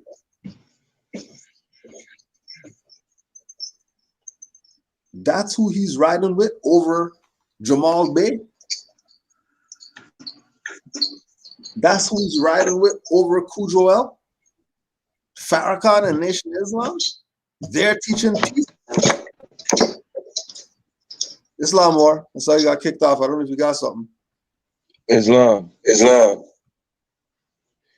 I was reading it. I was going through the chat and seen a lot of craziness talking too. I didn't know they were talking crazy like that in the chat. I just was a little off topic, but I see Brother Sheldon is holding it down in the chat. So Islam to the Muftis in the chat. Islam. But I did see something where it was something said about I never seen y'all talk crazy like this in front of the NOI's face. Now I'm here personally to tell you the time that me and the Green Sheik and other Moors were together and we ran into the NOI. The reason why it couldn't happen is because when the NOI came up to us, they gave us all the honors in the world, especially the Grand Sheik Kujoel. They knew who he was. You know what I mean? They showed him all the love and honors, told him if it wasn't for you guys, none of this would be possible. Like they know that. Like we were at a major event here. We had got the Grand Sheik to come up where I'm at, near so-called Massachusetts, and he had a lecture here, and I brought him to this event that they have here, and they always have the so-called Nation of Islam being security there. And as soon as they saw the Moors come in, all of that happened. They came right up to us, showed us all the love in the world. That's why there was no show, but those were those people. We're talking about your boy Louis Farrakhan and how their leader is causing, is doing treasonous acts. Like that's the problem. Their leader, who tricked the people and manipulated them into going into organizations like that because they sold the prophet out back in the 20s. Hold on, somebody in the chat said that's what they're trying to figure out. Why is there so much beef? Farrakhan gave props to Drew Ali and everything. You want to address that? Now, there's a couple things there, okay? Now, Farrakhan been around since the 60s, 70s, 60s, late 60s, 70s. He's been around forever. Only reason why he brought up no Drew Ali is because Moors been putting that pressure on him. That's the only reason why. Because Moors is everywhere now. Moors is coming to the Nation of Islam events. They was right there in the crowd, showing up with fezzes on. It was causing a disturbance because why when he first came out it wasn't. Well, okay. To answer your question, well, why did they ban the fez? Like, why did nationality cards? Why they start calling people X instead of just giving them their free national name? All these people got X. How come they're not L's and B's? How come they're not L's and B's? Simple question. If they know that that's a slave name and you can't use that name, so you have to switch it. Why they switch it to X? And why do only certain people get names? Certain people got names. Everybody else, you get an X. You're gonna have 5,500 people named X. Gave honors to the noble Rami. Call that a nation. And then call that a nation. And then give honors to them over some Moors who are active out here feeding the hungry or whatever. The hell out of here. The hell out of here. Tell them to go get the Moore Science Temple sign out the basement and put it back up. That they took down in 1930. Go get the sign and put it back up.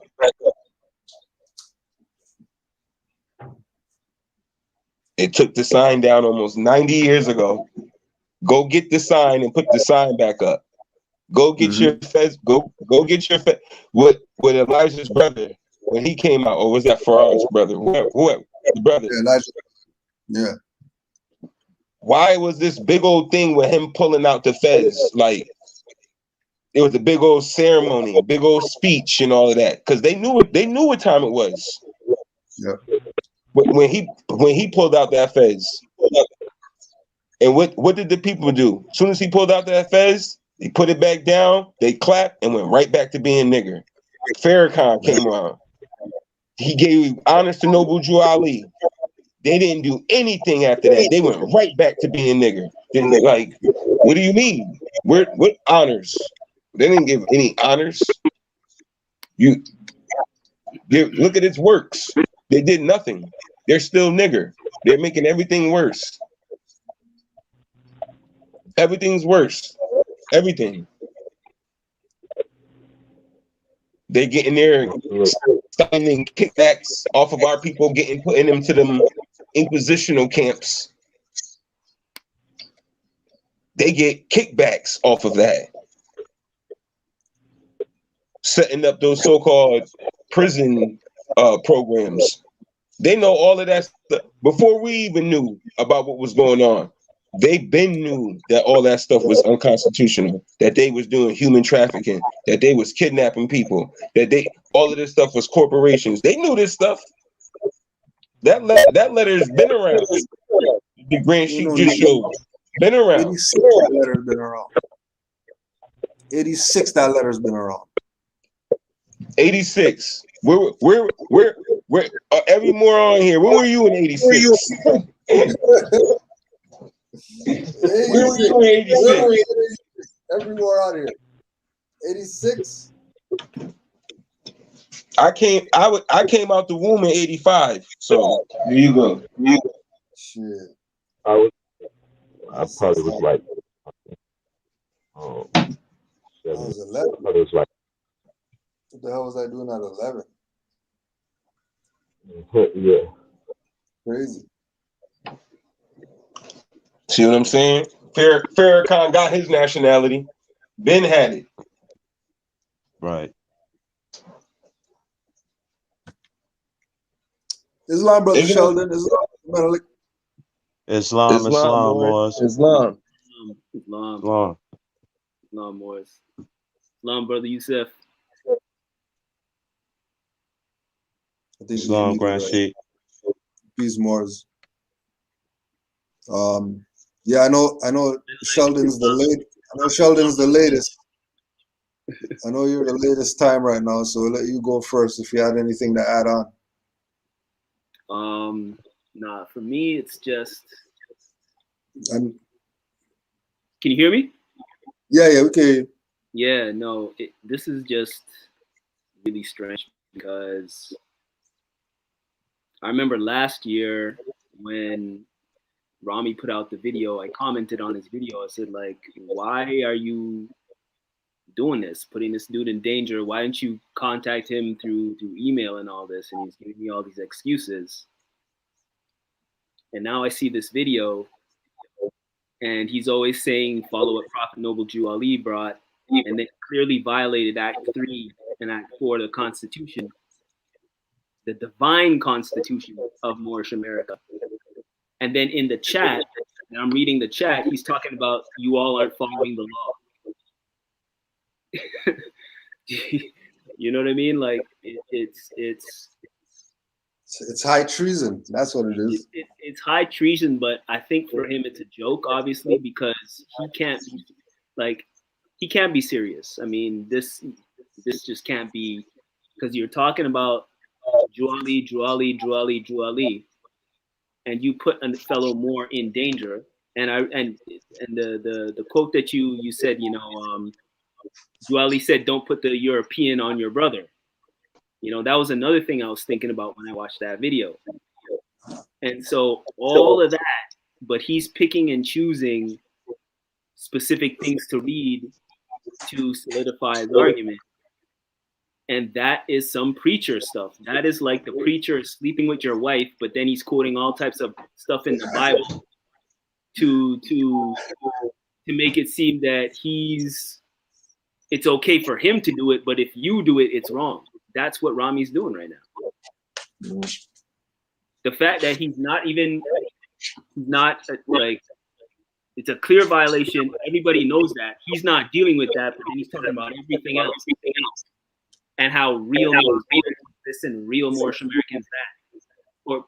And then he said, like I was in the chat with him earlier today on the video, and he's talking about he's making a video for real Moors. What is a real Moor? So I guess he qualifies for the Moros in the Philippines. He's doing a video for them, and he's doing a video for the Moros, the Maroons in Jamaica, and he's doing it for the Sri Lankan Moors or maybe those aren't real Moors to him. Mm-hmm. Yeah. You know what I'm saying? Like, this is so beyond ridiculous, but I guess he's getting what he wants because he wants the attention. He must want the attention because anybody can see that this is a full-on contradiction, full-on hypocrisy, all of that. And when you ask him a direct question, he's deferring to Noble Juali, but then he's clearly violating what Noble Juali did. Like, did Noble Juali not make the divine constitution of Moorish America?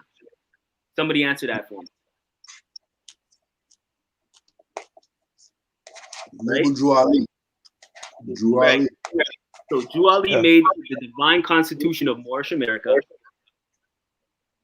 And Constitution is the supreme law of the land, just like the video said. And he violated that, but then he's talking about we are going against the law. Anyways, man, this is this is beyond crazy. When it gets to this point, I don't know. I just don't know. When somebody gets to this point, I just don't know. Like, you know what I'm saying? It just makes no sense. That's true. That was the Juali one where talk about more. They slip drastically. Mm-hmm. You did a drastic slip. Islam, brother Menelik. Islam, Morris. Peace. Yeah, I want to interject on the simple fact that he's just coming in with a whole bunch of flair of, the prophet didn't bring this, and the prophet didn't, allow you to say with a pocket mouth or whatever like that. But he's not being lawful, and he's not going into the Constitution, which is the supreme law of the land, and he's not looking at the Moorish bylaws and Constitution either. So just like Brother Sheldon said, he's violated 3 and 4. He's high treasonous. If I was like had a guillotine, just put his neck on it and let it, do what it do, because he's just bringing conflict. He's bringing confusion. He's putting people's lives in danger, especially Moors that, had their house ruined and kicked in by policy enforcers. And we know what policy enforcers and what they entail to do by killing our people, especially the brother Brown that just got killed by these policy enforcers when he was trying to flee away. So we already know how the situation goes down with so-called blacks. So now you are trying to denationalize this more and make him look like a domestic terrorist. And not just that, you're coming in to try to make it seem that it's okay because you are bringing a pseudo type doctrine that you're saying that the prophet brought, you know, and which is just the divine. There's no civics in it. And we already know that the prophet brought civics first before he brought the divine all the way in. You know what I mean? Because he already understood that our people was mentally challenged with civics. We didn't know anything about civics or, you know, Negro, color, black, and, you know, all this status and stuff like that. So he had to come in with the civics first to uplift us out of that and then begin to teach us. You know what I mean? Divine side and everything else, and real culture, real history, our story, you know. So that's why I give honors to the prophet all the time. And he's just using the prophet, you know what I mean, to push his own agenda, just like I think he's a secret Boule Masonic brother, you know what I mean, that's using his platform to attack Moors and to try to keep this movement stagnant, because we already know the Supreme Grand Council been in operation, just like Cujo said, for 100 years, and they has not did anything purposely to help Moors and help our people as a community and as a nation and as a whole. Now, anything else, you know what I mean, that we're not looking at from a standpoint, you know what I mean, some other Moors can come in and interject too. You know what I mean? But as far as what I'm seeing is nothing but, you know what I mean, his audacity to try to create some misappropriations on this man's life and his children, his newborn child at that, and his empress. So I really don't have no respect for him at all. So that's how I look at it, Morris. Islam, Lord. Peace, brother Mennonite. Yeah, and I mean, like you said it, and it's not. It's you know, it's exactly like the video said, creating an environment for serious harm to happen to him and his newborn child. Mm-hmm. And for me, I don't care. It doesn't care. I don't care about what his viewpoint is, really. Who cares if I disagree with his viewpoint? You don't do that. It's just, you know what I mean? That's like, you know, wishing some stuff on your worst enemy. Like, you know what I mean? Like, right. Everybody at one point has said, you know what? I wouldn't wish that on my worst enemy. Yeah. Mm-hmm. Everybody in their life has said that at some point. And so this guy's doing this to him, his wife, his newborn child, and he doesn't care. And he's using all this follow Prophet Noble Juali business to justify what he's doing. That is not only despicable, but that's just, I don't know, that's the, to me, that's the worst thing. Because, you know, you could say whatever we want to say about Taharka Bey or whatever. I don't wish that on Taharka. You know what I'm saying? Islam, or I don't wish that on Taharka. I don't wish that on Minister Farrakhan. Right? I don't have Islam. I don't wish that on no one. And this dude is putting that on these people, and he does not. That's the key thing for me. He does not care. And when you question him on it, he's quoting Noble Juali. And he's picking, choosing what he wants, you know, to pull from Noble Juali. Noble Juali said, if you can't see, drop the world on him. Did he say that? Mm-hmm. If you're in trouble, if the Moor's in trouble or something, you can't flee. And if you can't, drop the world on him. That's what Noble Juali said too.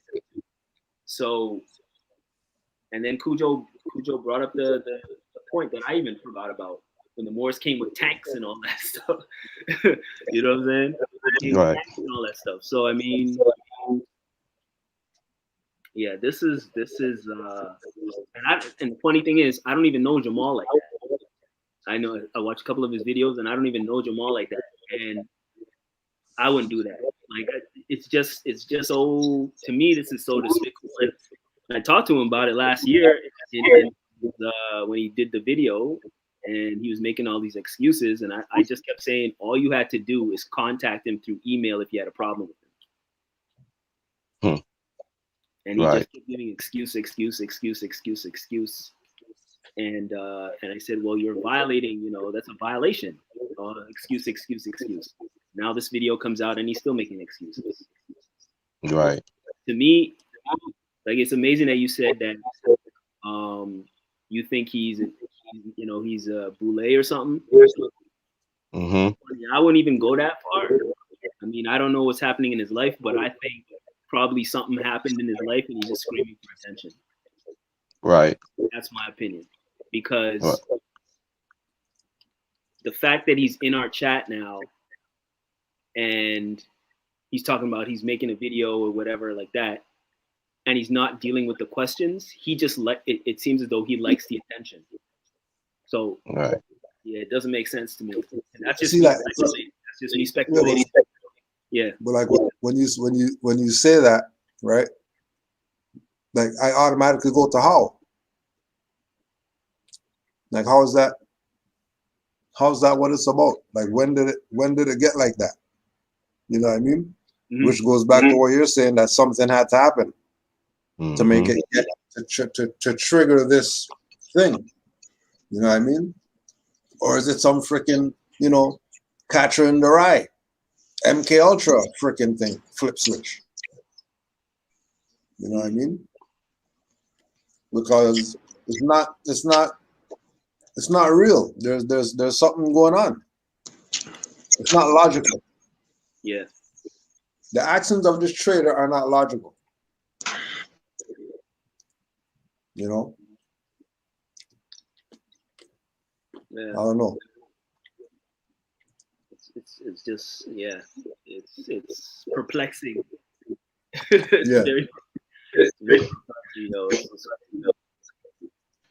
And I'm gonna tell you something else too. It's like he started tripping out when I confronted him about when he first said something about Jamal standing up for his own Second Amendment rights. And he blocked me and made sure that I couldn't speak to him no more.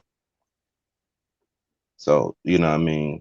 He been tripping out since then, just like you more are saying. You know what I mean? So something got to be going on. Yeah, somebody said in the chat, he might have messed up and they're holding it over him. I was thinking about that too. Like, what would you do? Like, who are you? You're not Jason Bourne or something. Like, you're Rami. The hell, you're not freaking Neo. Highwayman coming to your office to check you or whatever. That career flopped. That's what happened to the more. That Cliff Solo wasn't working. That's what happened. That Cliff Solo wasn't working. That music stuff wasn't working. His mans played them with the music thing that he thought that was gonna happen. Because remember, he disappeared because he was chasing that music stuff. He was doing the whole music thing, and with all of that. And then once that flopped, he came back screaming for attention. That's why I love what Brother Sheldon was saying. Like, he's just looking for attention. Yeah, like that's his whole thing. He's an entertainer guy. He was loving those views that he was getting with the polite, with him, and then all of a sudden, because he left, and first thing he did was come at Brother Jamal when he came back. You know that was a competition. That was okay. This is the new hot Moore in town now. He's getting all the views, and Rami was like, "Oh, I want my spot back," or whatever. That was all ego, lower self. And now he does. You know how you dig yourself into something now you can't get out of. Like now look at you, and you're just gonna keep burying yourself and keep burying yourself because you want that attention. You know, there's no such thing as bad publicity. Bad or good, you know. I mean, he's still getting the attention he wanted. Yeah. But here's the crazy thing about it Here's the crazy thing about it. Like, all of that's fine and dandy, but to put somebody's life and their family in danger, that's where it crosses over. Right. And so, and to know that you're doing that too, because he knows the story about, you know, what everybody knows the story about Farrakhan mentioned, like he apologized for creating the environment for El-Hajj to be murdered in. Like everybody knows about that. So you know about that, and you know about the history of the NOI and all that, and then you're gonna do this. Like, to me, that's inhumane, man. That's some seriously next level shit. Yeah, treason. Yeah. You know what I mean? Like, this is just crazy to me. Yeah. And then you mention it, and he's defending it through Noble Drew Ali. Yeah. So he's actually, in my opinion, anyways, he's actually sullying the name of Noble Drew Ali in a way. Well, no, I can't say that.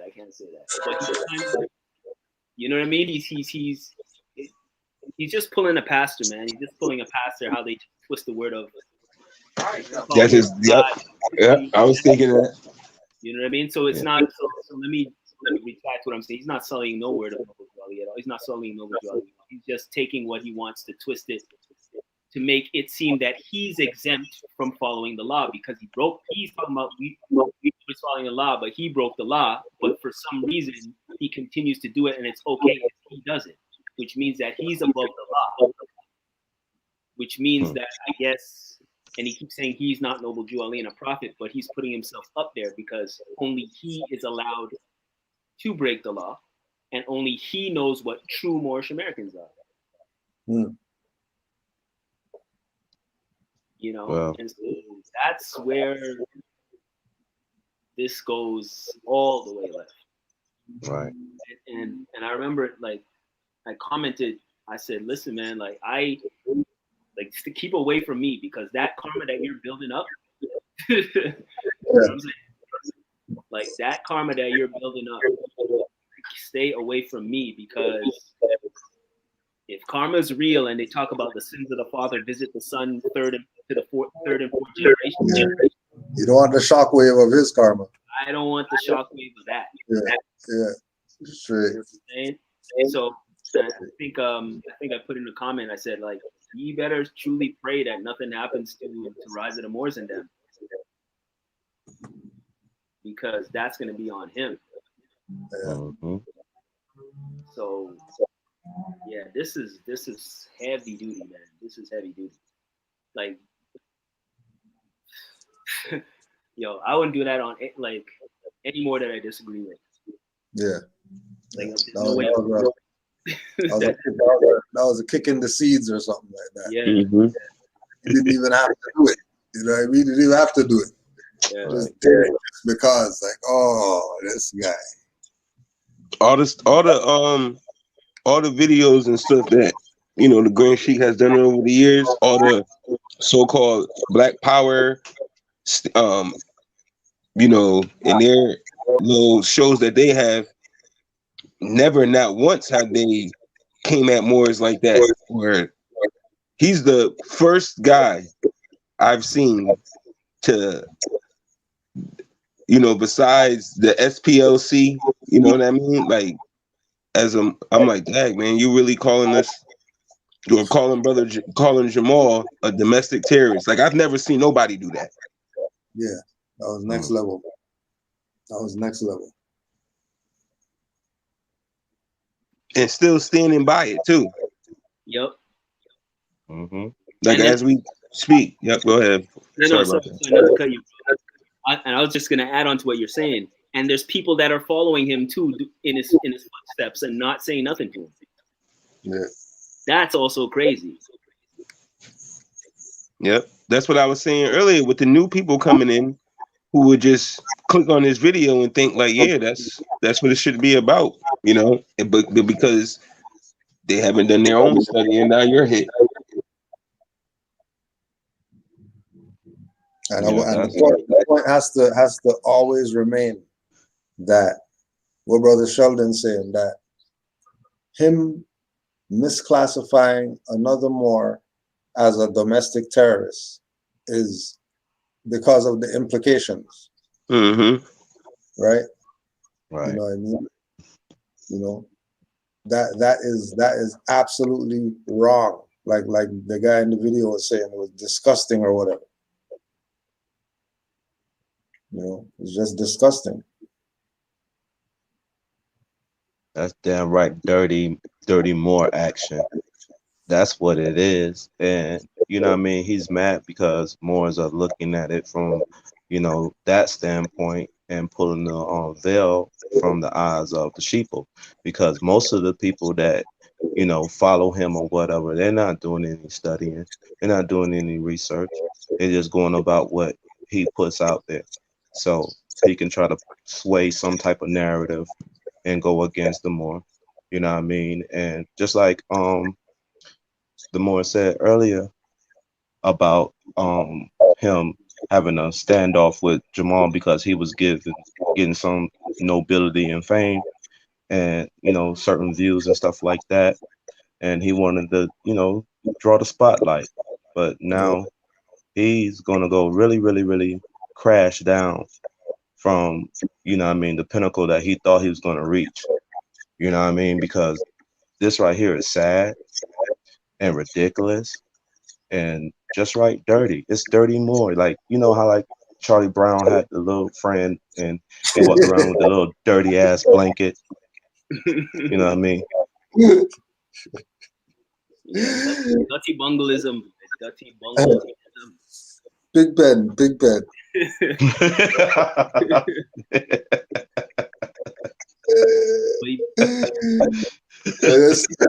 Snoopy just there on the piano, just killing him.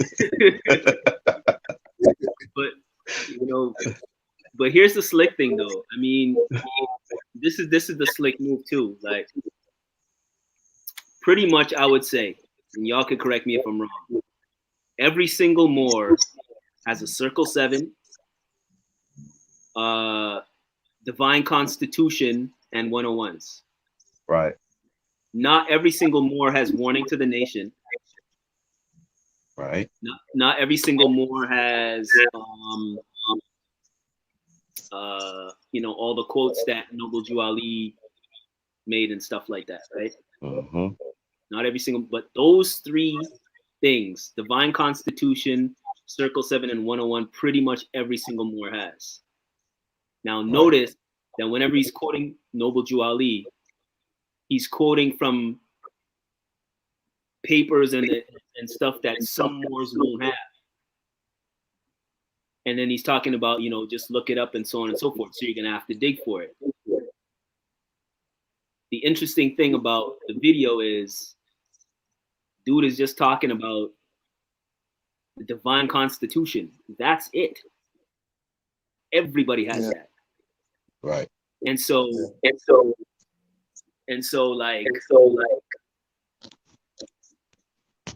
we're talking that's ground level law that everybody is supposed to be following. So he can talk. So Rami can talk about all this other stuff. The ground level law, he broke it, and he's not dealing with that. He's dealing with everything on top that seems more, for lack of a better word, luxurious and like fabulous. Oh my gosh, the divine, you know, warning to the nation and stuff like that. Ooh. But the basic stuff, 7 basic laws, he broke 2 of them. But he's not talking about that because it's not sexy, it's not fancy. But when you say warning to the nation, it's fancy. Yeah, man, this is this is crazy. This is absolutely nuts. Nuts. This lot more. Oh, he's got kicked out again. Not very more. Is that any final remarks? Islam. Islam more. That paper. I mean that terrorism thing that he called Brother Jamal is really starting to bother me now, because there's a couple things too. Because remember they were going around saying Moors were paper terrorists. Yeah. Now nobody was saying nothing to him when he was trying to go around asking Moors how to challenge Sally Mae in that college, loan stuff. Like, because he was going around trying to figure out how to fight that. But SPLC or whoever was labeling us paper terrorists, he would fit that by sending those documents challenging, certain things, with the notes and whatnot.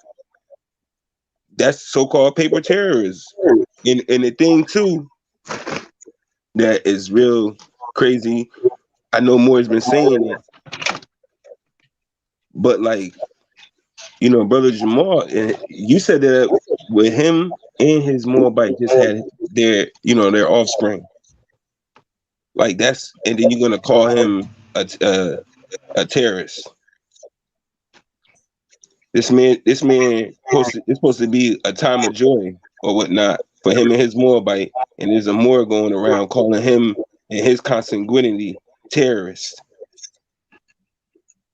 Like that's serious. That's serious. That's because I say that because it's crazy stuff going. People's children, harming themselves, doing stuff crazy out here because we don't got our nationality and our principles and stuff like that. And there's people out here playing these games by calling another man and his consanguinity terrorist when there's, like, it's a situation close to me right now where there's a girl who's harming herself, because of first thing I'm going to, because we don't have our nationality. No principles causes destruction. So, but Moors are going around here adding to that by calling the Moor a terrorist on top of the fact that, everything that's going on in our lives. Now we got this, a Moor going around calling somebody a terrorist when children already are going around here suffering already. You added this to this man's child, his offspring, and his Moabites. Like, that's crazy to me. That's really crazy to me. And then coming in here talking, oh, you ain't gonna say that in front of everybody. You just called another Moor a domestic terrorist. Like, what are you talking about? Like, that's crazy. You just wished harm on another man and his newborn child, offspring. You just wished harm on them.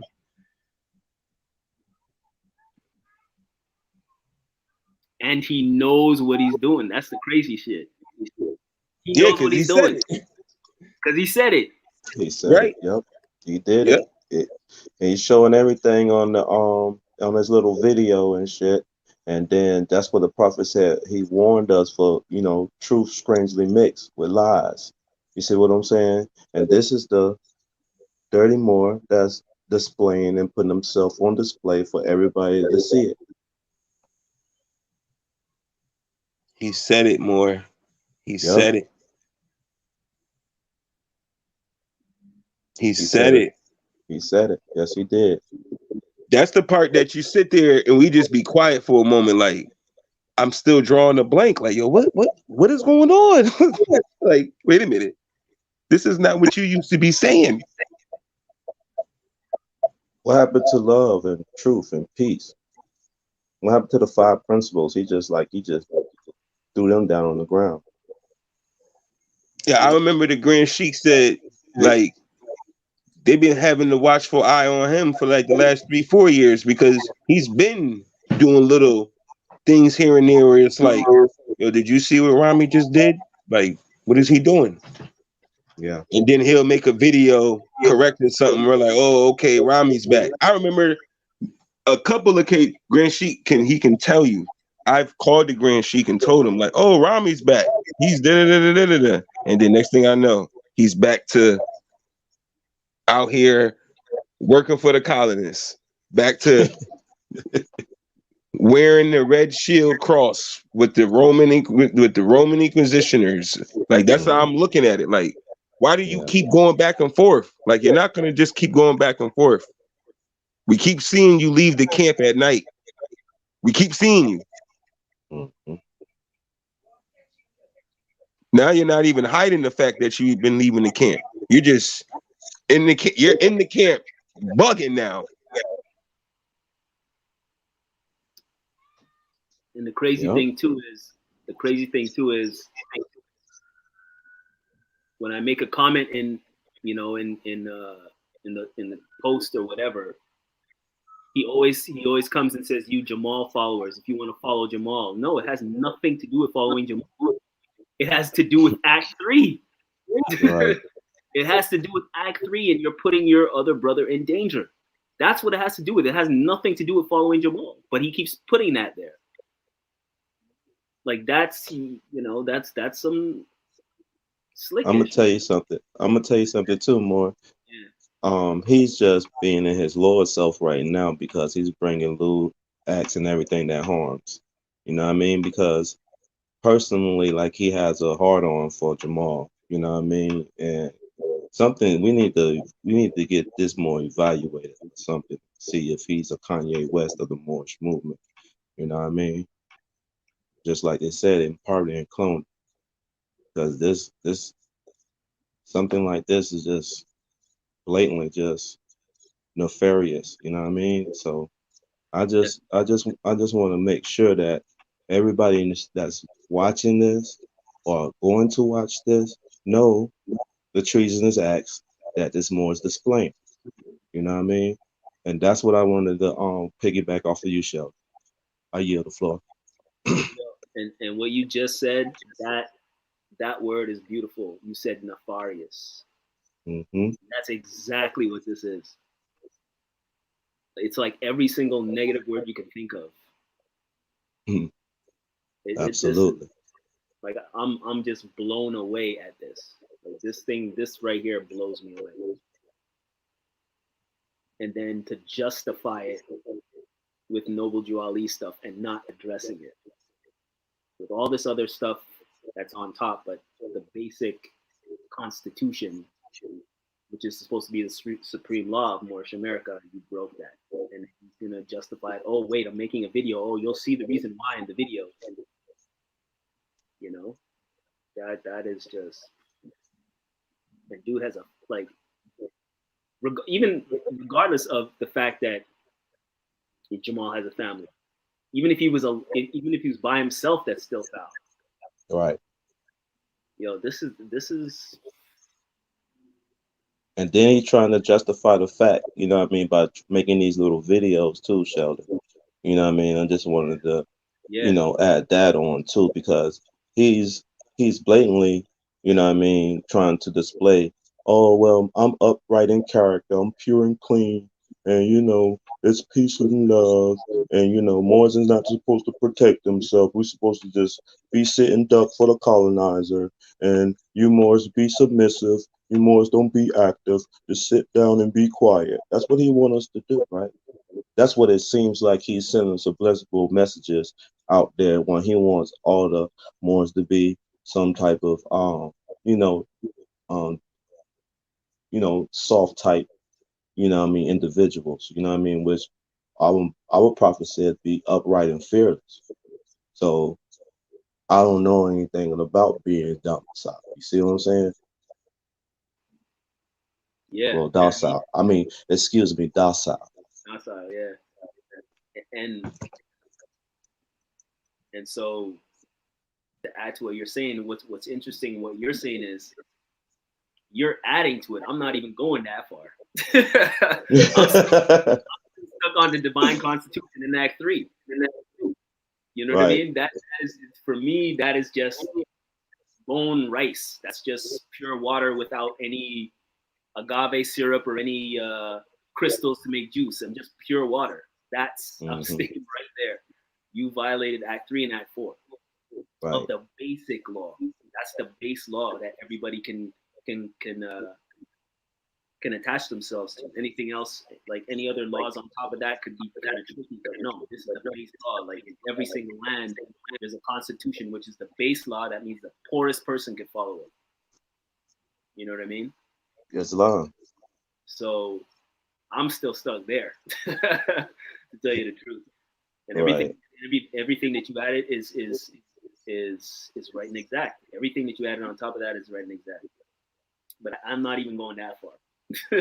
I'm still stuck in the layup line, trying to learn a layup or to try to Right. do the ball type of thing. You know, this Right. is, But this you is know, beyond foul. Yeah, it's just the simplicity of how Moors just look at certain things and try to break it down for other viewers or other listeners. You know what I mean? And that's just the right course. You know what I mean? And we all have to follow the prophet, the upright, pure and clean, the straight and narrow way. You know what I mean? So when Moors demonstrate, we're supposed to demonstrate in harmony, in peace. And, just because we don't agree on everything, we're still supposed to believe in love and peace. But in this situation, Rami, he's displaying no love, no peace. He's displaying treasonous actions, nefarious acts. Then he has the nerve to come up and say, "Well, I'm gonna make another video." Yeah, you know what I mean? And yeah, you know, it's yeah. it's just ridiculous, Sheldon. Like, come on, more. We already know more. Like, more is that studious. Like, more is that's really about this movement and really about their profit. We're just looking right through them. Like, like, come on. And I want to give honors to the Grand Sheik for letting us use his platform. And really, let the treasonous speak for itself. You know what I mean? Anything else you want to add about Brother Sheldon? No, I was just saying. I just went to the chat and he's talking about, oh, the video, he's gonna be live in 5 minutes. He's telling everybody in the chat he's gonna be live in 5 minutes. Like Well, why he can't come on this here and well, you know, speak his mind? yeah, but because I guess he has to go on his page and then he'll get the views and then the algorithm and all that stuff, right? So Mm-hmm. so I guess that's what it is. But yeah, to me this is something, this is a supreme violation for attention to me. This is what this seems like, because the fact that he's in the chat, and I guess for him it's a joke because he's, LOL and stuff, and then he's talking about he's going to be live in 5 minutes. What his violation, he does not take serious at all. Right. That's what I'm getting. And so once you're at that point and you're talking about love instead of hate, you really do not care about your fellow Moor. It's a joke to you. Mm-hmm. That's what I'm getting from this. Like it's a joke to him. Like he literally doesn't care. Islam.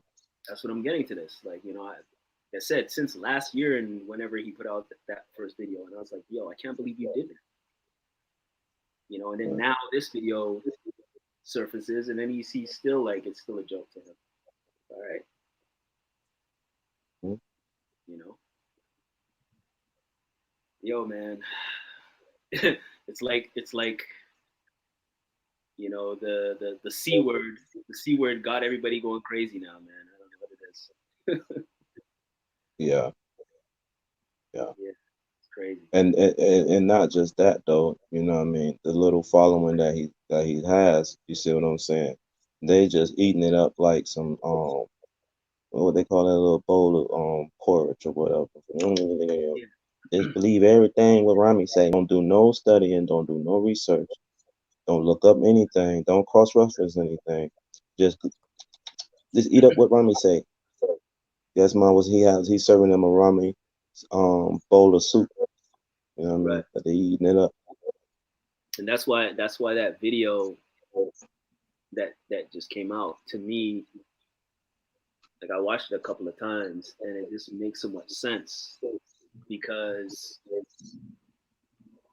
like just like the dude said in the video, I'm gonna tell you to look up something that I know, like either you're gonna be lazy and you won't look it up, or you will look it up and find exactly what I talked about, but you're gonna stop there. And Right. because it's like warning to the nation, and you get to there, because in the video he says, and to new Moors coming into this, and so on and so forth, right? Because he's quoting, to add to what the guy in the video was saying, because you're quoting something that Moors don't know about, you seem more important because you have information that they don't have. Understand what I'm saying? Yeah, I understand more. He's doing a double talk. Yeah. So it's like, I'm quoting some, like, only like grand sheiks or whatever have this warning to the nation, not the regular people have that information. So when he reads it, he sounds more important, right? And that draws you away from the base. Right. And so when you actually do your research and you dig on the internet and whatever, and you find warning to the nation, and then you read it, you feel like, oh, I found something great. But that's leading you away from the foundation, the actual four corners that were laid for you to build that building on, which is the divine constitution. Right. And that is the law that everything else is built on. So he leads you away from that. And that's the thing that's as you were saying, that's kind of like scary and stuff for new Moors coming in. Like, they need to know that. And so if they don't know, they're just going to eat up, like you were saying, they're just going to eat up everything that he says. Yep. And Moors, from my experience too, like, dealing with these dirty Moors, like they want to sway you, and they want you to be coming up on what they're saying and sharing all their posts and liking their posts. They want to have like a clubism type thing. Right. You know what I mean? And the prophet said that this is not a clubism thing. This is a national thing. This is a Moorish national and divine movement. Okay? So we're supposed to be living the principles of love, truth, peace, freedom, and justice, and nationality and birthrights. Okay? And being in the constitutional fold, just like every other Moor need to know. You know what I mean? So if you're not, investing your time in learning that constitution, like you said, Shelf, then you're gonna be duped and fooled by these other Moors that wanna run you around the maze. You know what I mean? Not giving you the full scope. Want to put blinders on your eyes like you're a horse, and have you have tunnel vision. You know what I mean? Following one carrot when there's plenty of carrots in all different directions. You see what I'm saying? Yeah. So they just need you to work and build that energy, for their boost, because they're really draining. You see what I'm saying? And draining your peace, they draining your harmony, and they draining your serenity. You know what I mean? So that's just like some more energy jacking vampires, that he's displaying. You know what I mean? And he's really performing this,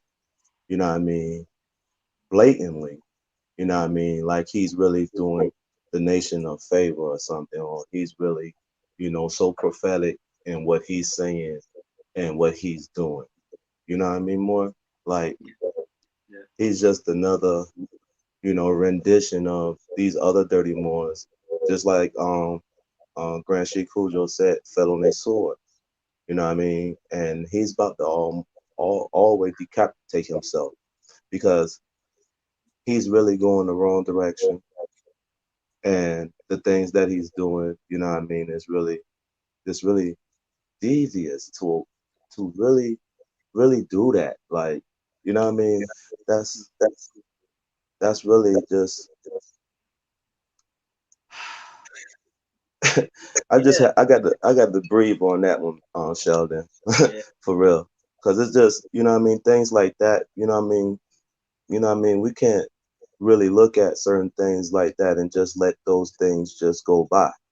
You know what I mean? And this man, I don't even know what he did to you to even come at him and really, draw up or bring this amount of friction in our movement. Mhm. You know what I mean? And he keeps quoting the Supreme Grand Council and this, that, and the third. And like, you know what I mean? These people are not doing anything that's necessary and that's really insightful for our people. And they're not really doing the work. You know what I mean? They want to tell and slander, and you know what I mean, certain temples and slander Moors that's active out here. And we already know that. You know what I mean? So we just need to start looking at certain things as a whole, as a nation, so we can get up out of the rut that we are in and really, you know, shining the light on certain dirty Moors that's really thinking they're doing something and they're really not, but bringing harm and loot, you know what I mean, to Moors. You Yeah, know what I mean? yeah. Like, just listening to what you were saying, it also got me thinking about, like, I know, I've been in some, I've read some posts and stuff on IG where Moors are really, really upset at certain things that different Moors have said, and these Moors are talking about how, well, I'm come to see you and all this stuff, right? I'm reading all this stuff, and I'm like, okay, still, none of those Moors, none of those Moors labeled any of these guys or put it out there that these guys are domestic terrorists for Right, military to come down on. right, You know what right, I'm saying? right. That's the thing that I keep going back to, is the weight of what this dude did. hmm I can't. That's unescapable. And it's unacceptable too, more like, you know what I mean, domestic terrorism. Like, you know, you trying to bring about a 9/11 and shit. You know what I mean? On, Yeah. you know, you talking in that language and in those phrases alone will, you know what I mean, you spelling, man. There You you go. casting spells. Yeah, that's what I'm saying. Like, it's so, and then you put a picture with it. Like, geez, it just, that's why I'm saying, yo, please stay away from it, because that karma that you just put to you.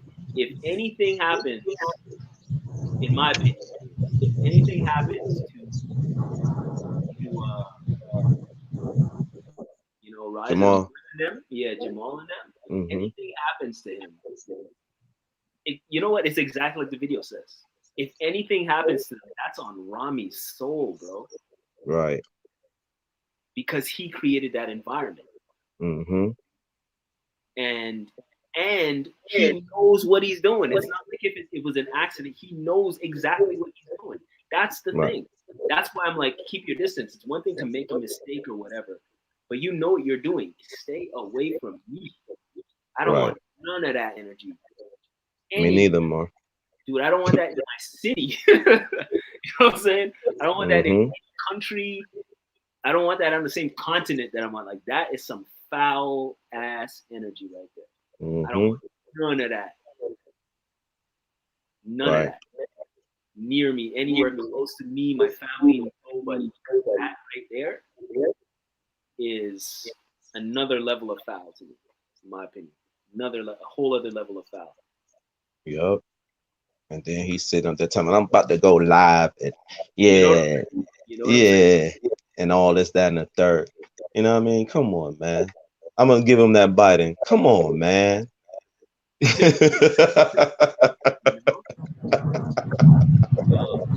But won't come at that colonist. Nah, he won't go after them. You know what I mean? And He's I'll not. bet you this too.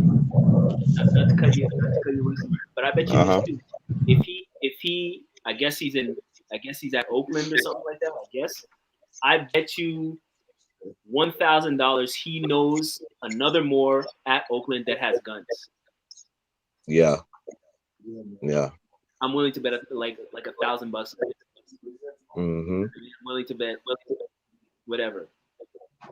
So, yo, there's this man. I'm telling you, yo. Woo. Yeah, man. What? Whew.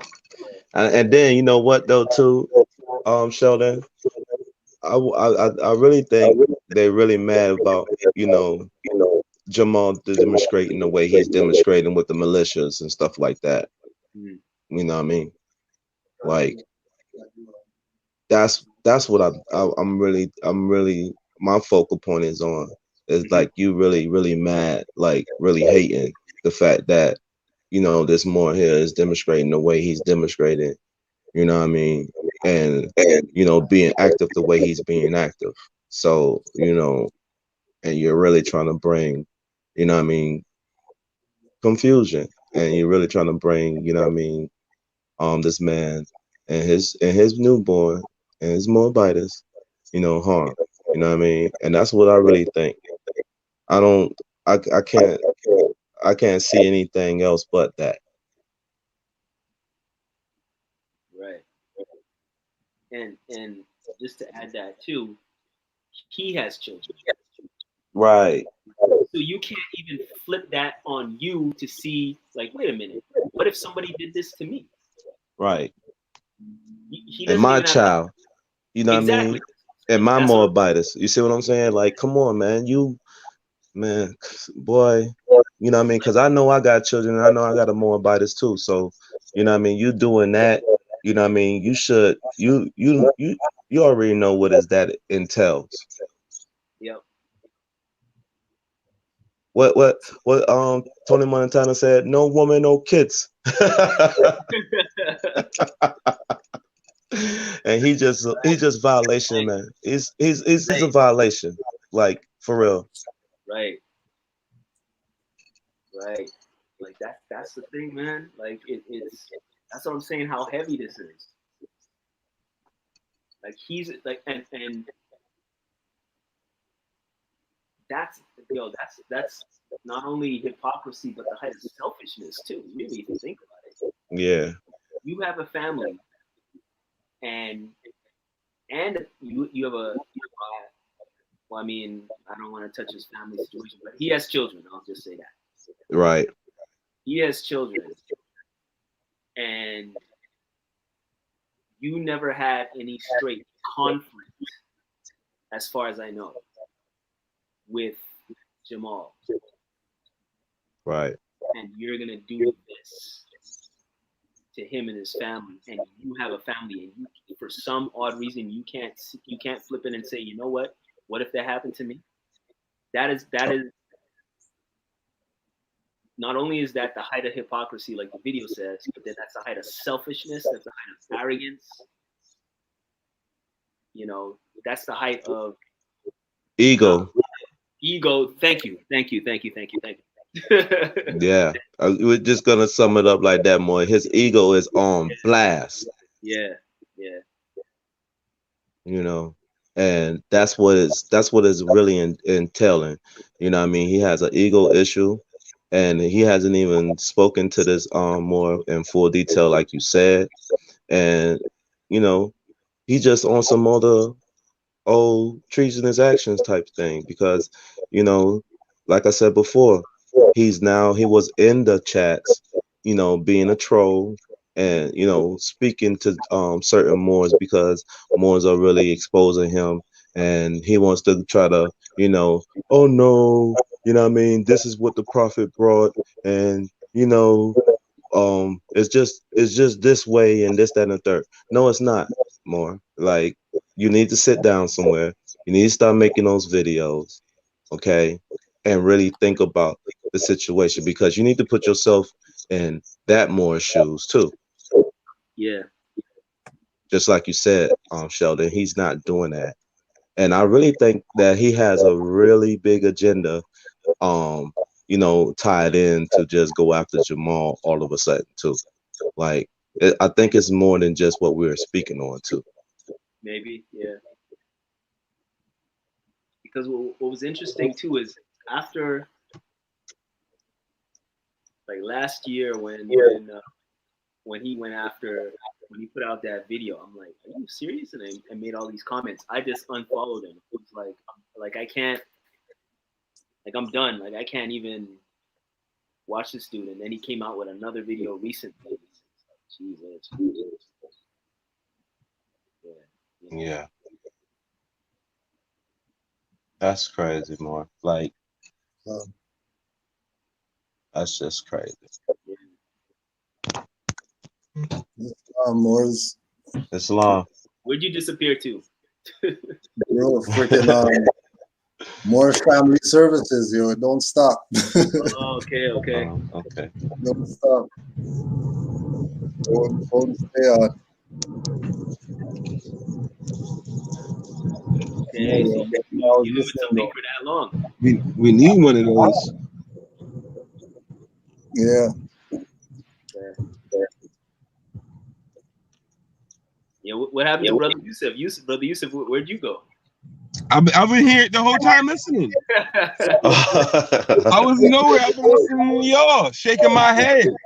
Yeah. Like this, because every time I want to say something, it's like,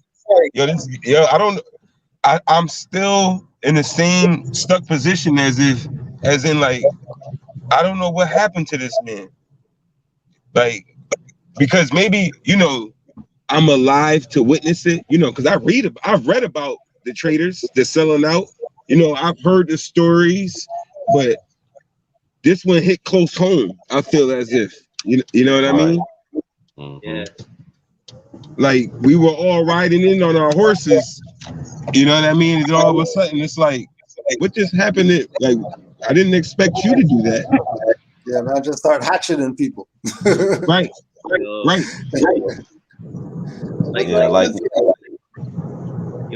This is crazy. Like this situation, y'all are gonna laugh when I say this. This situation makes me want to go and see Taharka Bey and give him a hug. Yeah, I was just thinking about how Taharka, I'm like, Taharka didn't even do nothing like this. That's what I'm saying. Like, that's what I'm saying. And I would never do that to Taharka, even though, like, you know what I mean? Like, he said some stuff and then I made videos or whatever. It makes me feel like, yo, giving him pound and give him a hug, like saying it's all good, bro. Like that's how heavy this shit is. That's crazy. Yo. That's crazy. You know how your teacher in school. Go ahead. You know how your teacher in school used to be like, well, I'm shocked that it was Mr. Such and Such. Like, they're looking at, like, now you feeling like, I didn't know, like, because you never let your teacher down before. That's how I'm feeling right now. Like, I had to tell the one who was my top student, I had to tell him, I am shocked that I have to call your parent and tell them that you was the one. I'm shocked. Mr. Solo. I have to call your parent.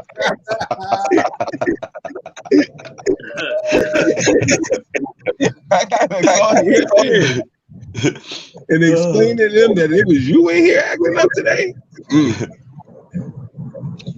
I wonder what Mr. and Mrs. Ella would respond to that. Because I don't know what's going on with this guy. Yeah, man. Nobody knows the trouble I've seen. Nobody knows the sorrow. For real.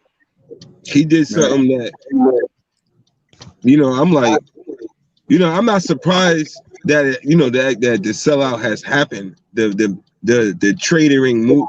It's just, I think the domestic terrorist comment coming from him is making it the big deal.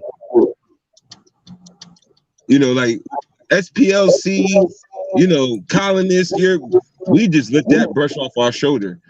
Like even if like a black power guy was to even do something like this, like we'll demolish him, but eventually we'll just let him go on. But one of our own doing this, man, you're gonna get it.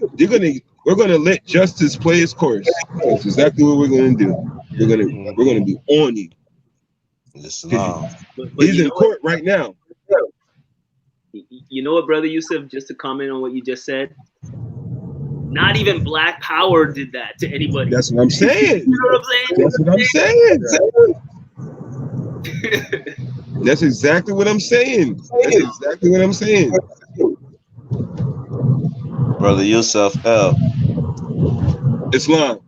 you are on point, Mark. Like, I'm just sitting back in haze right now, and I'm thinking the same thing. Like, yo, yeah, you just put it right in the same perspective, yo. And he know what he's doing. That's what I'm saying. That's yeah. Because he, like Brother Sheldon said earlier, he just another pastor. And when you said that, I said, "Oh, you nailed it right on the head with that." Because Yeah. when you showed that video, when Grand Sheik earlier, when he played Brother Jamal, and it said clearly that when these things have been violated, justice must play its course. He cherry picked out of that whole thing and explain and read destruction. You know, we're from peace and not destruction, and then cut the video. Like, no, play the rest like you did. But like a pastor cherry picking out of the Bible to get the ahs and oohs from the crowd, he did it just like a pastor. Just like a pastor. You know, it's true that you say that, because in the video, when he reads that, we are for peace and not destruction, right? And then in the video, he looks into the camera and then he goes, moving further down. So he skipped the part where when it says justice must, like it once, Yeah. justice must take this course. Yeah. All of that, right? He skipped that. Yeah, that's exactly what I'm saying. He skipped that. Exactly. Mm-hmm. Past the move. That's exactly what past the move. That's exactly what he did. That's exactly what he did. That's exactly what he did. And he sound just like them church people too. Because I've asked them. I'll be like, yo, why do certain because they got Christian Bible readers, then they have Baptist Bible readers, then they have Pentecostal Bible, and I'm like, yo, why do y'all pick and choose what part of the Bible y'all want to read from? Why don't y'all just read the whole thing?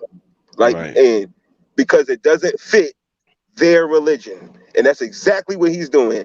He's cherry picking so it can fit his agenda. Mm-hmm. It's exactly what they do. All them religions, and that's exactly what he's doing. And I listened to him very clearly because he says he'll be like,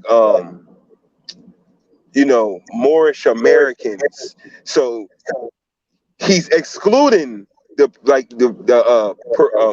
Moors from the so-called the mortals from the so-called Philippines, because he's saying Moorish Americans. And that's why I listened to him. I'm like, yo, that's why you drag that Moorish Americans. And so now we only can follow what Nobuju Ali did. Anything that predates Nobuju Ali, throw that in the trash. The laws of Ma'at, yep, throw that in the trash. Anything taught anciently, throw that all in the trash. Even though the prophet said, have the mindset of your ancient forefathers and foremothers. Right. Nope, that doesn't matter, because we got to follow his agenda, where he cherry picked to choose on what we got to follow what the prophet chose, because we can't use that part. And here's the crazy thing too.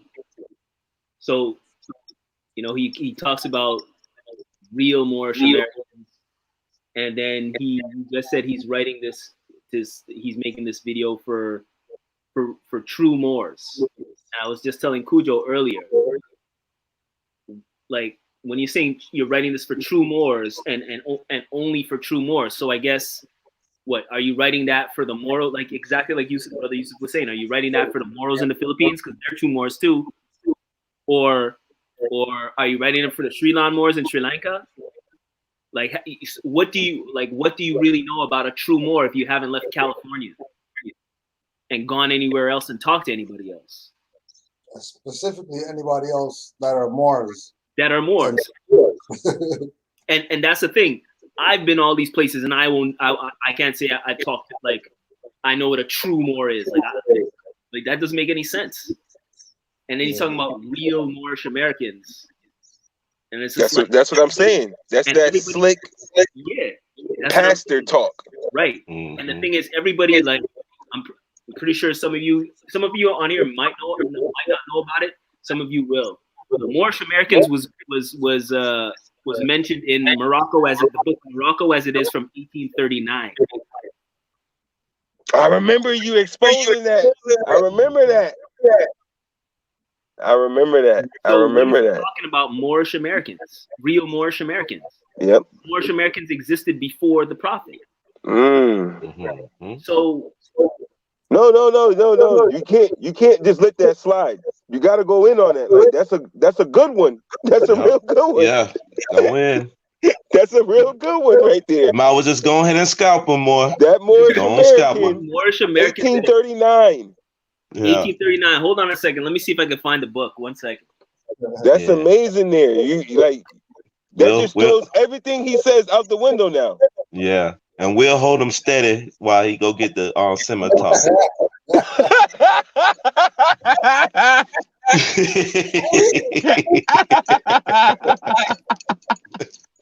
Once again, I will say. Hold that hand up.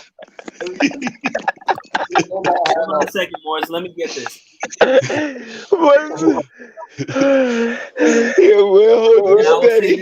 Let me say this real quick. Shout out to Asir the Duke of Tears. This is why I studied under him for 5 years before I Asir is the freaking man.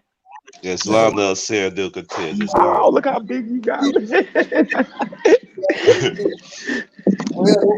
forget this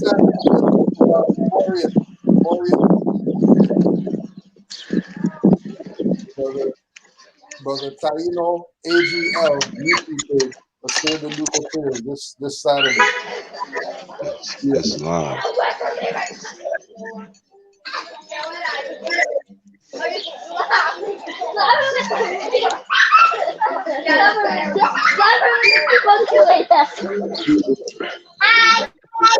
Hold on a second. Let me see. Yeah. Yeah, we muted him. Don't worry.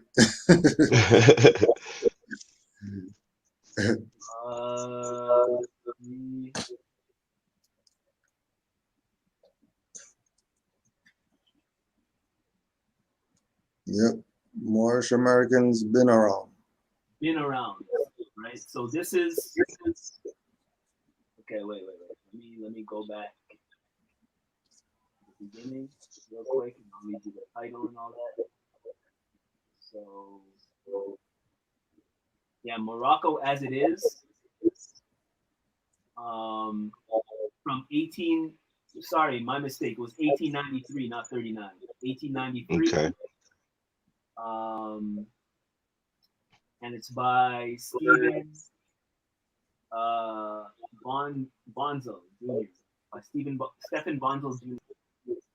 Okay. Right? And then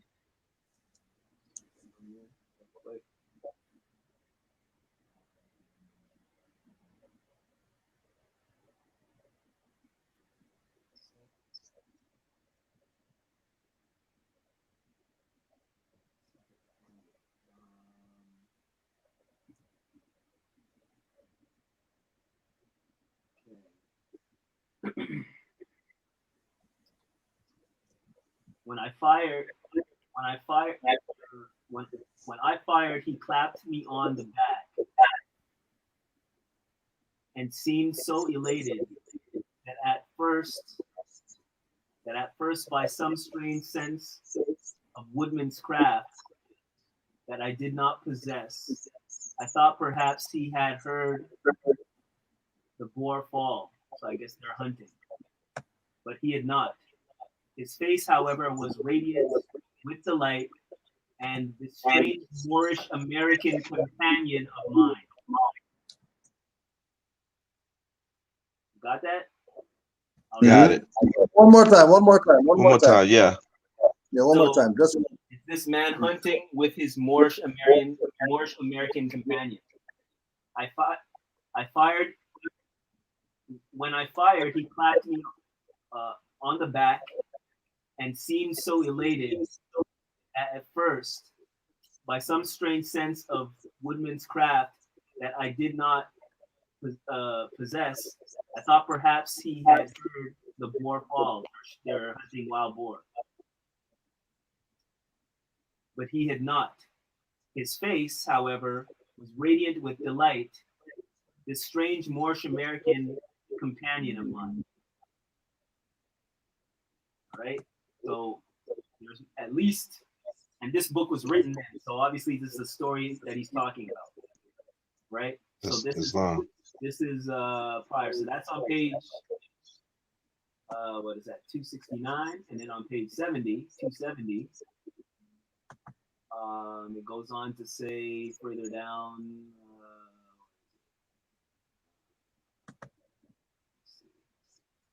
That's crazy. You're right. here we go. But money is money after all. And my companion this time was a British American.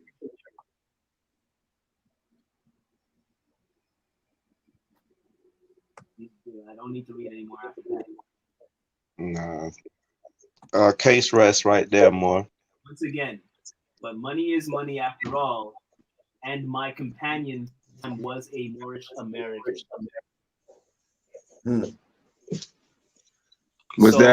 Was he considered a true Moorish American? I don't know. You're gonna have to ask Rami because he knows about true Moorish Americans, and true Moorish Americans agree with them. So this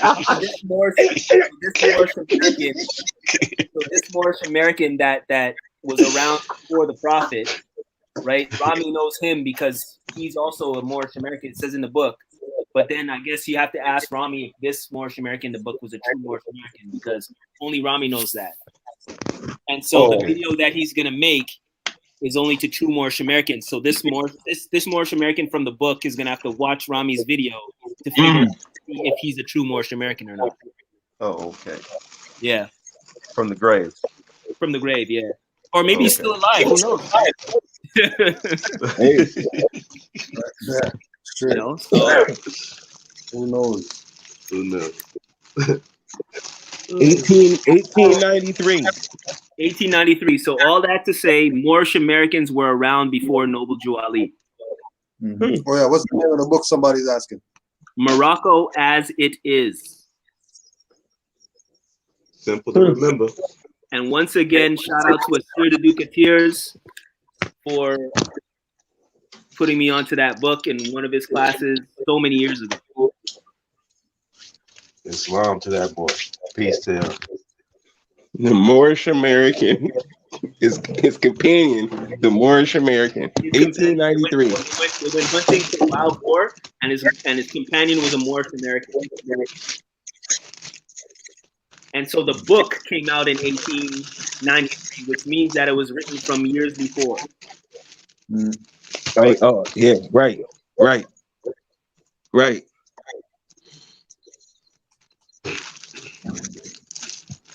And it's an account of this guy. So I mean, I'm pretty sure the Constitution was out before then, so maybe that Moor was doing the right to bear arms as well. Was he breaking the teachings of the Prophet Noble Jew Ali? Like, how does that work? Like, am I allowed to even ask that question? Like, how does? Well, the thing is like, you know, in the book, the guy's talking about he heard a shot, right? If I'm not mistaken. There you go. Right. So maybe they were hunting by bow and arrow back then. They're shooting wild boars with bow and arrow in like 1845, I guess, because, you know, right to bear arms, like, you know, because if they're walking around and hunting with guns, it would be domestic terrorists, according to Rami, right? So I guess it was bow and arrow, or maybe it was slingshot. Maybe it was slingshots. No, slingshots. You know, like David. They're still domestic terrorists because according to chapter 10, you can't kill a creeping thing. No. Oh. So they're still domestic terrorists because they were killing boar. Right. Good point. Yeah. That one. But wait a minute. Was that written before 1893, or like how does that work? Like, oh, you mean the Divine Constitution? Right. When was that written? Like, how was that? How does that go? Well, let's see. So all those Moors who didn't read the divine constitution, all of them people, like I remember asking the deacon this in church. So if the babies who didn't get baptized, right, that they was stillborns, they die, they go to hell too? Like that's how I'm looking at Yeah. that question. Like, how does that work? Because they didn't get baptized, they go to hell too for the Christians. Like, how does that work? How does that for work? babies? Yeah. Like like so because they didn't get to read the prophet's teachings, because Noble Ali wasn't around, his teachings wasn't on the scene yet. So what happens to all of those Moors? Nothing they did. The emperors of Morocco, nothing none of that matters. None of that. How does this work? Oh Yeah, boy. I went back to the book and it says when I fired. So I guess, it's let's see if I could go up further to see if he actually had a gun, because fired could be a bow, fired could be through a rock. You know what I mean? He threw a rock. Fired could mean a lot of things. Let's see if I can find out. You know what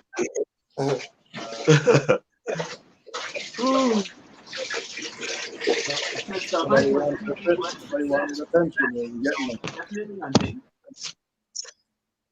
the sun was setting when the beaters surrounded the thicket where the boars were supposed to be in hiding. Okay, let's see.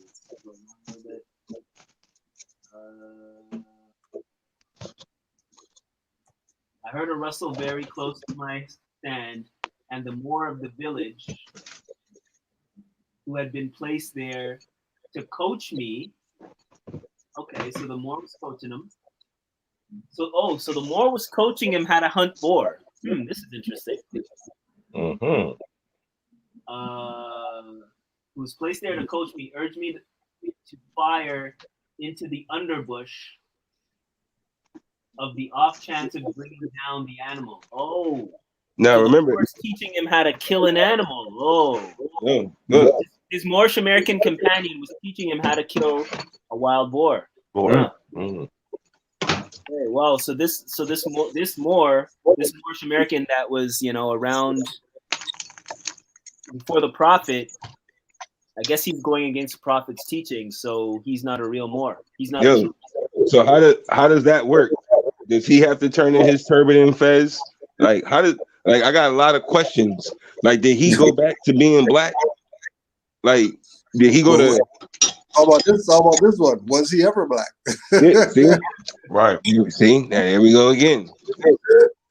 Before Drew Ali. Yeah. See what I'm saying? See? We got a problem. Yeah, there's something kind of strange here. Let's see if we can read on here. So and remember those secret societies: Cecil Rhodes, Rothschild, Rockefeller, Hubert Murdoch, in their the Boer War. Remember that had something to do with their secret society stuff, with the Boer War. That was a whole nother. Steve Coker goes in on that too. Like, he's the man with that. And you keep reading about Moors killing Boers. Right. Moors killing boars. Right, so let's see. Okay. Coach me and urged me to fire in the underbush off chance of bringing down the animal. This he finally succeeded in making me do. Oh, okay. So so it must have been a gun. When I fired, he clapped me on the back and seemed so elated that at first, by some strange sense of woodman's craft that I did not possess, I thought perhaps he had heard the boar fall, but he had not. His face, however, was radiant with delight, this strange Moorish American companion of mine. You missed, he shouted. He shouted at last, no longer being able to suppress his merriment. So he was happy, I guess. That miss will cost you $4 forfeit to be distributed among the villagers. I thought my Moorish friend a very deep and disagreeable fellow indeed, especially with the memory of an amiable French beater fresh in my recollection, who only a few months before, when I missed a point blank shot. Oh, I missed a point blank shot at a rabbit near Versailles, clapped me on the back encouragingly and perceived the mortification that was mine and said blah blah blah blah. So this is interesting. Well, he's shooting down Moors, and the Moor is showing him how to do that. So yeah, I guess he's not a true Moorish American because he's killing animals to eat. Yeah. And and it's wild boar and it's pig too. Oh my goodness. God. Oh. It didn't say he was eating. Swine, my brother. He didn't say he was eating it. He just showing them how to kill it. He's showing them how to kill it. Yeah, because he's the master boar killer, but he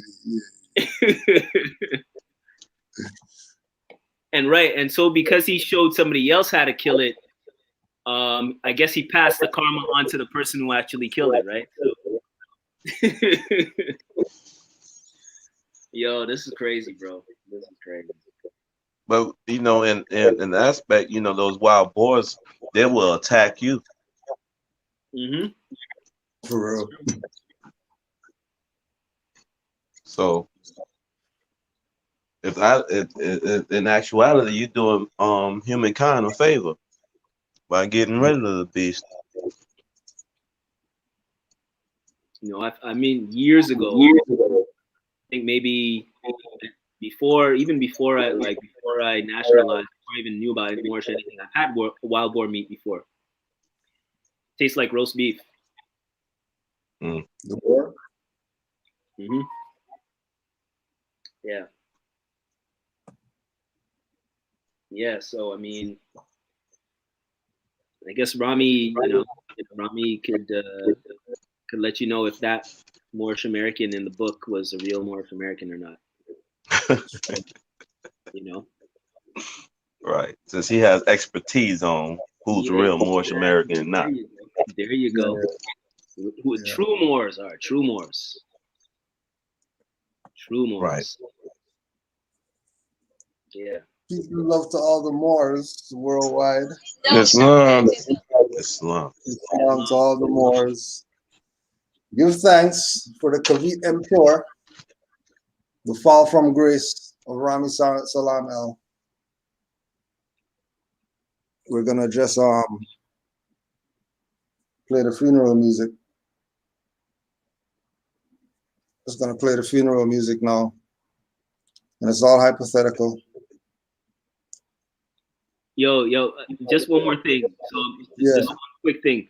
So I'm in the chat here, and Rami says, "Follow Noble Jew Ali, not these Moorish renegades and rebels." Exactly, Moors. Follow Noble Jew Ali. Follow the divine constitution and see where the divine constitution, which is the basic law, and see where Rami Salaam El violated Act 3 and violated Act 4, and then challenge him on that always, and don't let him get away with not answering why he did that.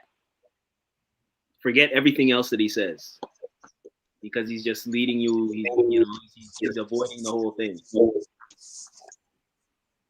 Yeah, with that, and really, he's abandoned his civic duty to uplift fallen humanity too with civics.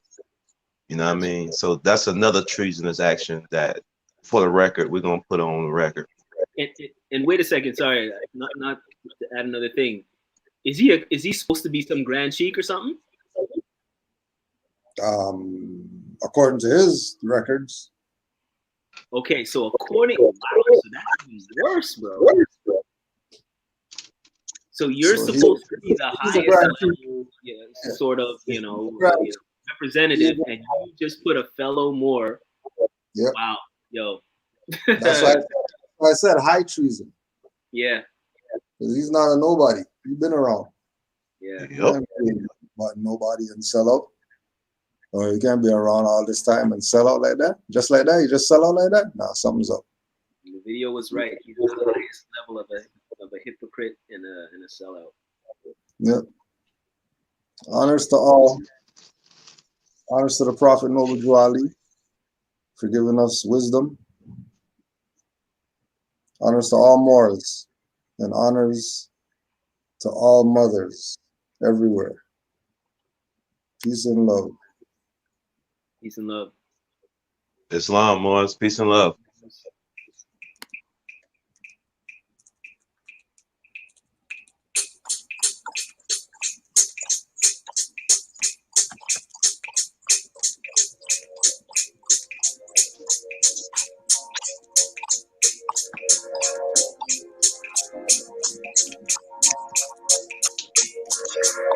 The definition of hypocrisy, the practice of claiming to have moral standards or beliefs to which one's own behavior does not conform.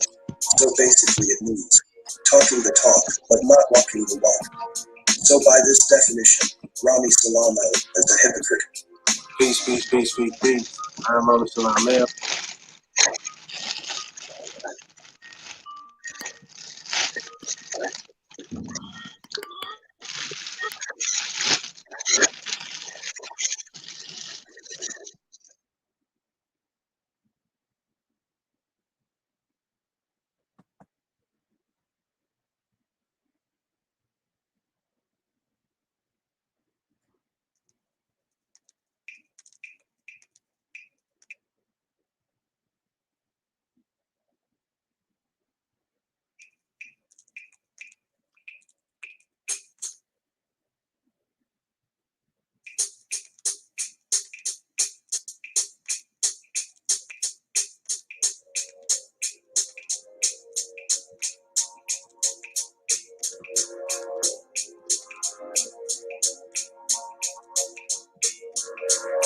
The definition of hypocrisy, the practice of claiming to have moral standards or beliefs to which one's own behavior does not conform.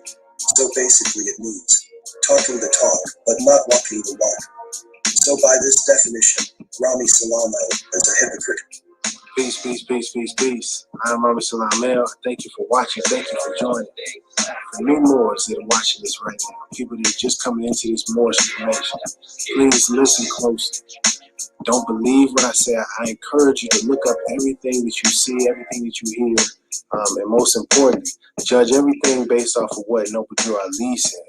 Why? Because he is a prophet. I'm not claiming to be a prophet. I'm not the leader or the founder of the Moorish Science Temple of America. Noble Drew Ali. We're supposed to be following his lead, and we gotta stick to that principle. And also understand that as we go through this is about principle. For Moors that have been aware about this information, I encourage you to listen to what I'm saying. Don't believe what I'm saying. Hold me accountable. If I said something that was incorrect, please inform me. Let me know where I was mistaken, if I made an error in any place. Isn't it fascinating how he speaks in this soft voice and with gentle hand gestures to try and make you think he is being sincere? Then he throws in a, don't believe what I say, go research it for yourself. The catchphrase that we all use, hoping to give what we are saying some credibility. The difference is, some people use that catchphrase knowing that some of our people are lazy and won't research the info and take what they say at face value, while others that use that catchphrase actually really want you to research what is being said. Rami, on the other hand, is actually manipulating that catchphrase by adding a twist to it. He is hoping that you do go and research what he said, because if you do, you will find what he mentioned. The twist comes where he knows you won't research further than what he said to see where his hypocrisy lies. He is hoping you think, the more with his soft voice and gentle hand gestures seems so kind, he has to be sincere and completely honest. Rami is also constantly encouraging the listener to judge everything that he says based on what Prophet Noble Drew Ali says. This is a twist on the catchphrase that a lot of these same Moors use. We are bringing what Prophet Noble Drew Ali brought. Once again, with a soft voice and gentle hand gestures, and hoping that Moors that are less studied think he is telling the truth and being sincere. And then he proceeds to read from Prophet Noble to Ali's warning to the nation. But to answer the question, why does Rami care so much? Why is he making these videos? Why is he talking about what Cujo? Why does he care so much about what Cujo is saying and doing? Let me explain. It's what Noble Ali said. The Prophet warns all Muslims to be read in every meeting. I hereby inform all members that they must end all radical speeches while at work, in their homes, or on the streets. We are for peace and not destruction. Stop flashing your cards at Europeans. We can get to that later. It says a little further down. Once again, reading in a soft voice and with gentle hand gestures. And when he reads the part stating, "We are for peace and not destruction," he pauses and looks into the camera for dramatic effect. All this is to manipulate the viewer into thinking he is honorable. We are for peace and not destruction.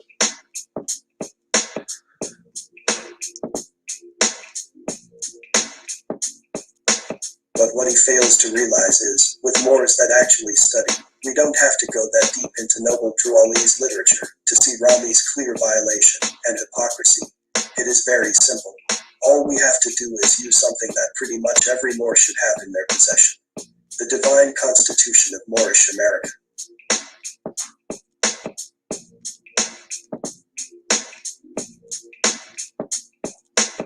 Let's work backwards and start with Act 5 of the Divine Constitution of Moorish America.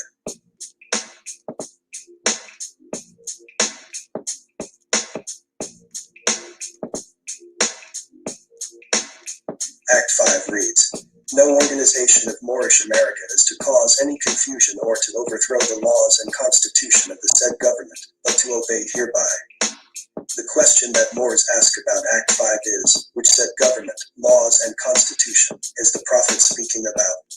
The thing is, if the Prophet told us to enforce the Constitution, and a Constitution is the supreme law of the land in every country on the planet, then we are to enforce the Constitution of the said government in any land that we domicile, including our own divine Constitution of Moorish America.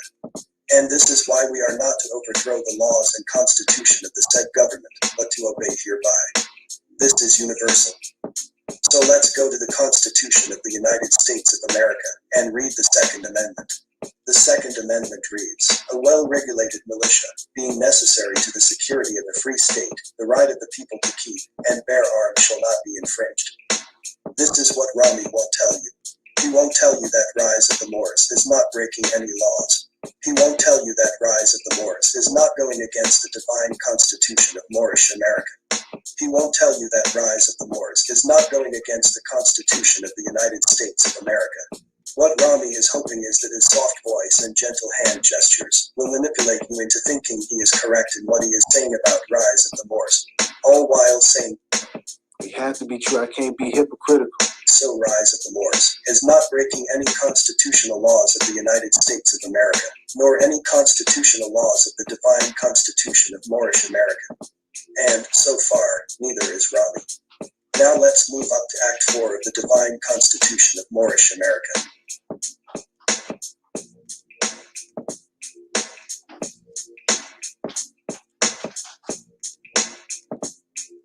Act 4 reads, "All citizens must preserve these holy and divine laws, and all citizens must obey the laws of the government, because by being a Moorish American, you are a part and parcel of the government, and must live the life accordingly."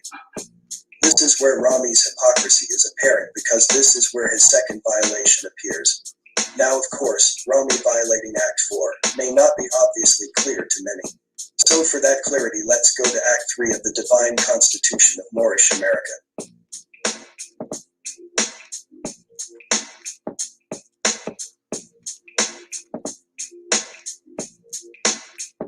Act 3 reads, "Love, truth, peace, freedom, and justice must be proclaimed and practiced by all citizens of Moorish America.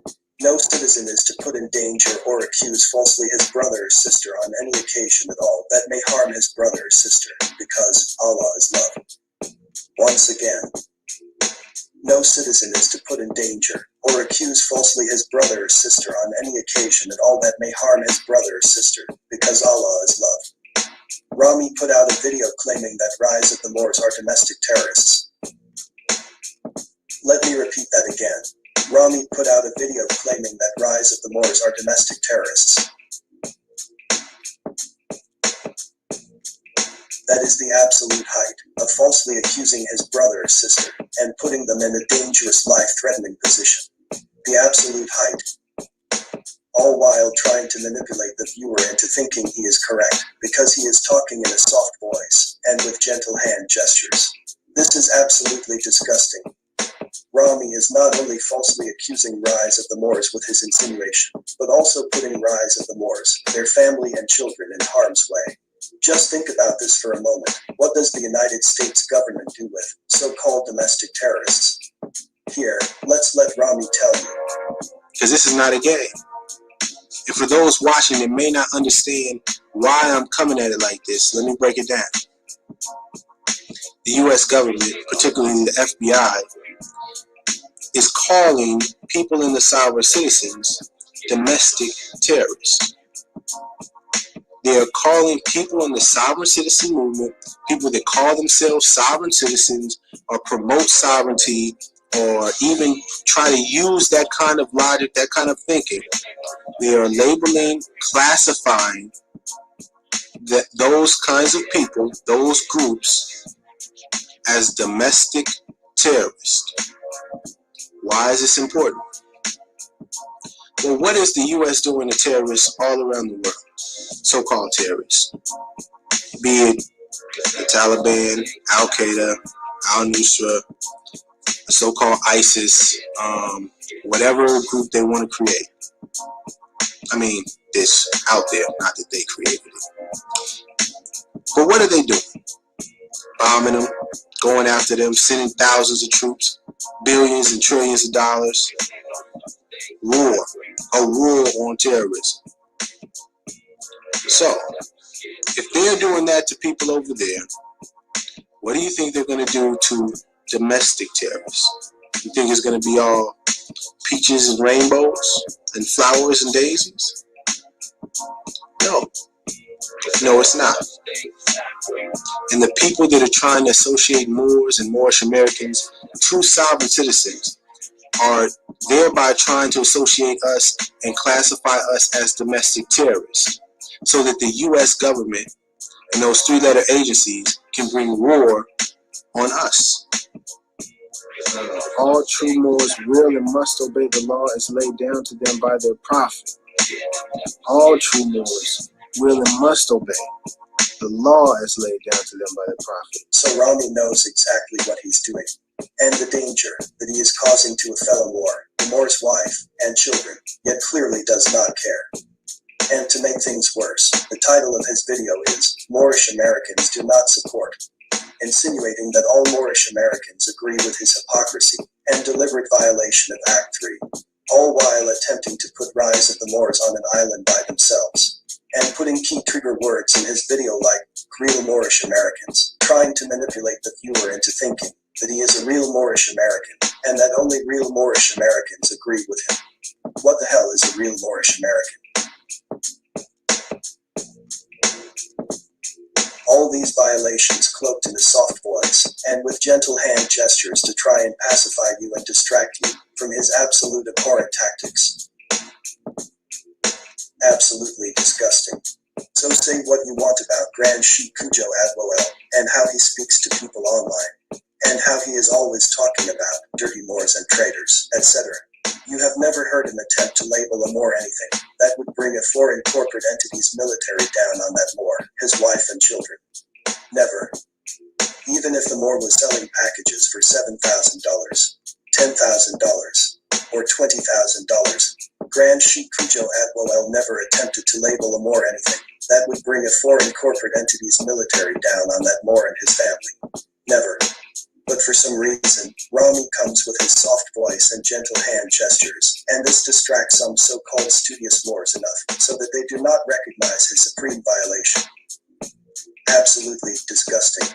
This is a clear violation of Act 3 of the Divine Constitution of Moorish America, and thus by his violation of Act 3, he has automatically violated Act 4. And being that all constitutions are the supreme law of its respective land, the Divine Constitution of Moorish America is the supreme law of Moorish America. Rami did not even make it past Act 3 of our Divine Constitution. Yet Rami will say, all true Moors will and must obey the law as laid down to them by their prophet. All true Moors will and must obey the law as laid down to them by their prophet. And you have to be true. I can't be hypocritical. Rami is being hypocritical. So Rami can't say what he wants about the Supreme Grand Council and what Grand Sheikh Cujo is saying. But Rami did not even make it past Act 3 of the Divine Constitution of Moorish America. And no soft voice and gentle hand gestures or key catchphrases like, don't believe what I say. I encourage you to look up everything that you see, everything that you hear, and deny the fact that Rami blatantly put a fellow Moor, regardless of if he agrees with the other Moor's viewpoint or not, and his wife and child, in an environment to be severely violated by the United States government. Rami said it himself. Because this is not a game. And for those watching that may not understand why I'm coming at it like this, let me break it down. The U.S. government, particularly the FBI, is calling people in the sovereign citizens domestic terrorists. They are calling people in the sovereign citizen movement, people that call themselves sovereign citizens or promote sovereignty or even try to use that kind of logic, that kind of thinking. They are labeling, classifying those kinds of people, those groups, as domestic terrorists. Why is this important? Well, what is the U.S. doing to terrorists all around the world? So-called terrorists. Be it the Taliban, Al-Qaeda, Al-Nusra, so-called ISIS, whatever group they want to create. I mean, it's out there, not that they created it. But what are they doing? Bombing them, going after them, sending thousands of troops, billions and trillions of dollars. War. A war on terrorism. So, if they're doing that to people over there, what do you think they're going to do to domestic terrorists? You think it's going to be all peaches and rainbows and flowers and daisies? No. No, it's not.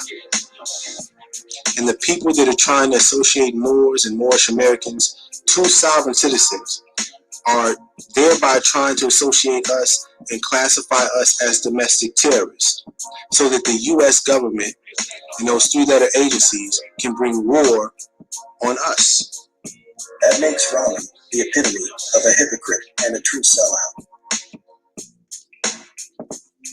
Rami has the nerve to speak about El-Hajj Malik al-Shabazz, aka Malcolm X, and the NOI, and he knows that Minister Farrakhan admitted to creating the environment for El-Hajj Malik al-Shabazz to be murdered. So Rami knows exactly what he is doing with Rise of the Moors. And we see through his soft voice and gentle hand gesture hypocrisy. Rami said it himself. You know what you're doing. And justice will come to you. Not from me, not from any more, not from any human being. The Creator. Rami will get his payback from Allah. So Rami can quote all the Prophet Noble Drew Ali quotes he wants. He can come in our chat while there is a live YouTube video happening and quote all the sayings from Noble Drew Ali.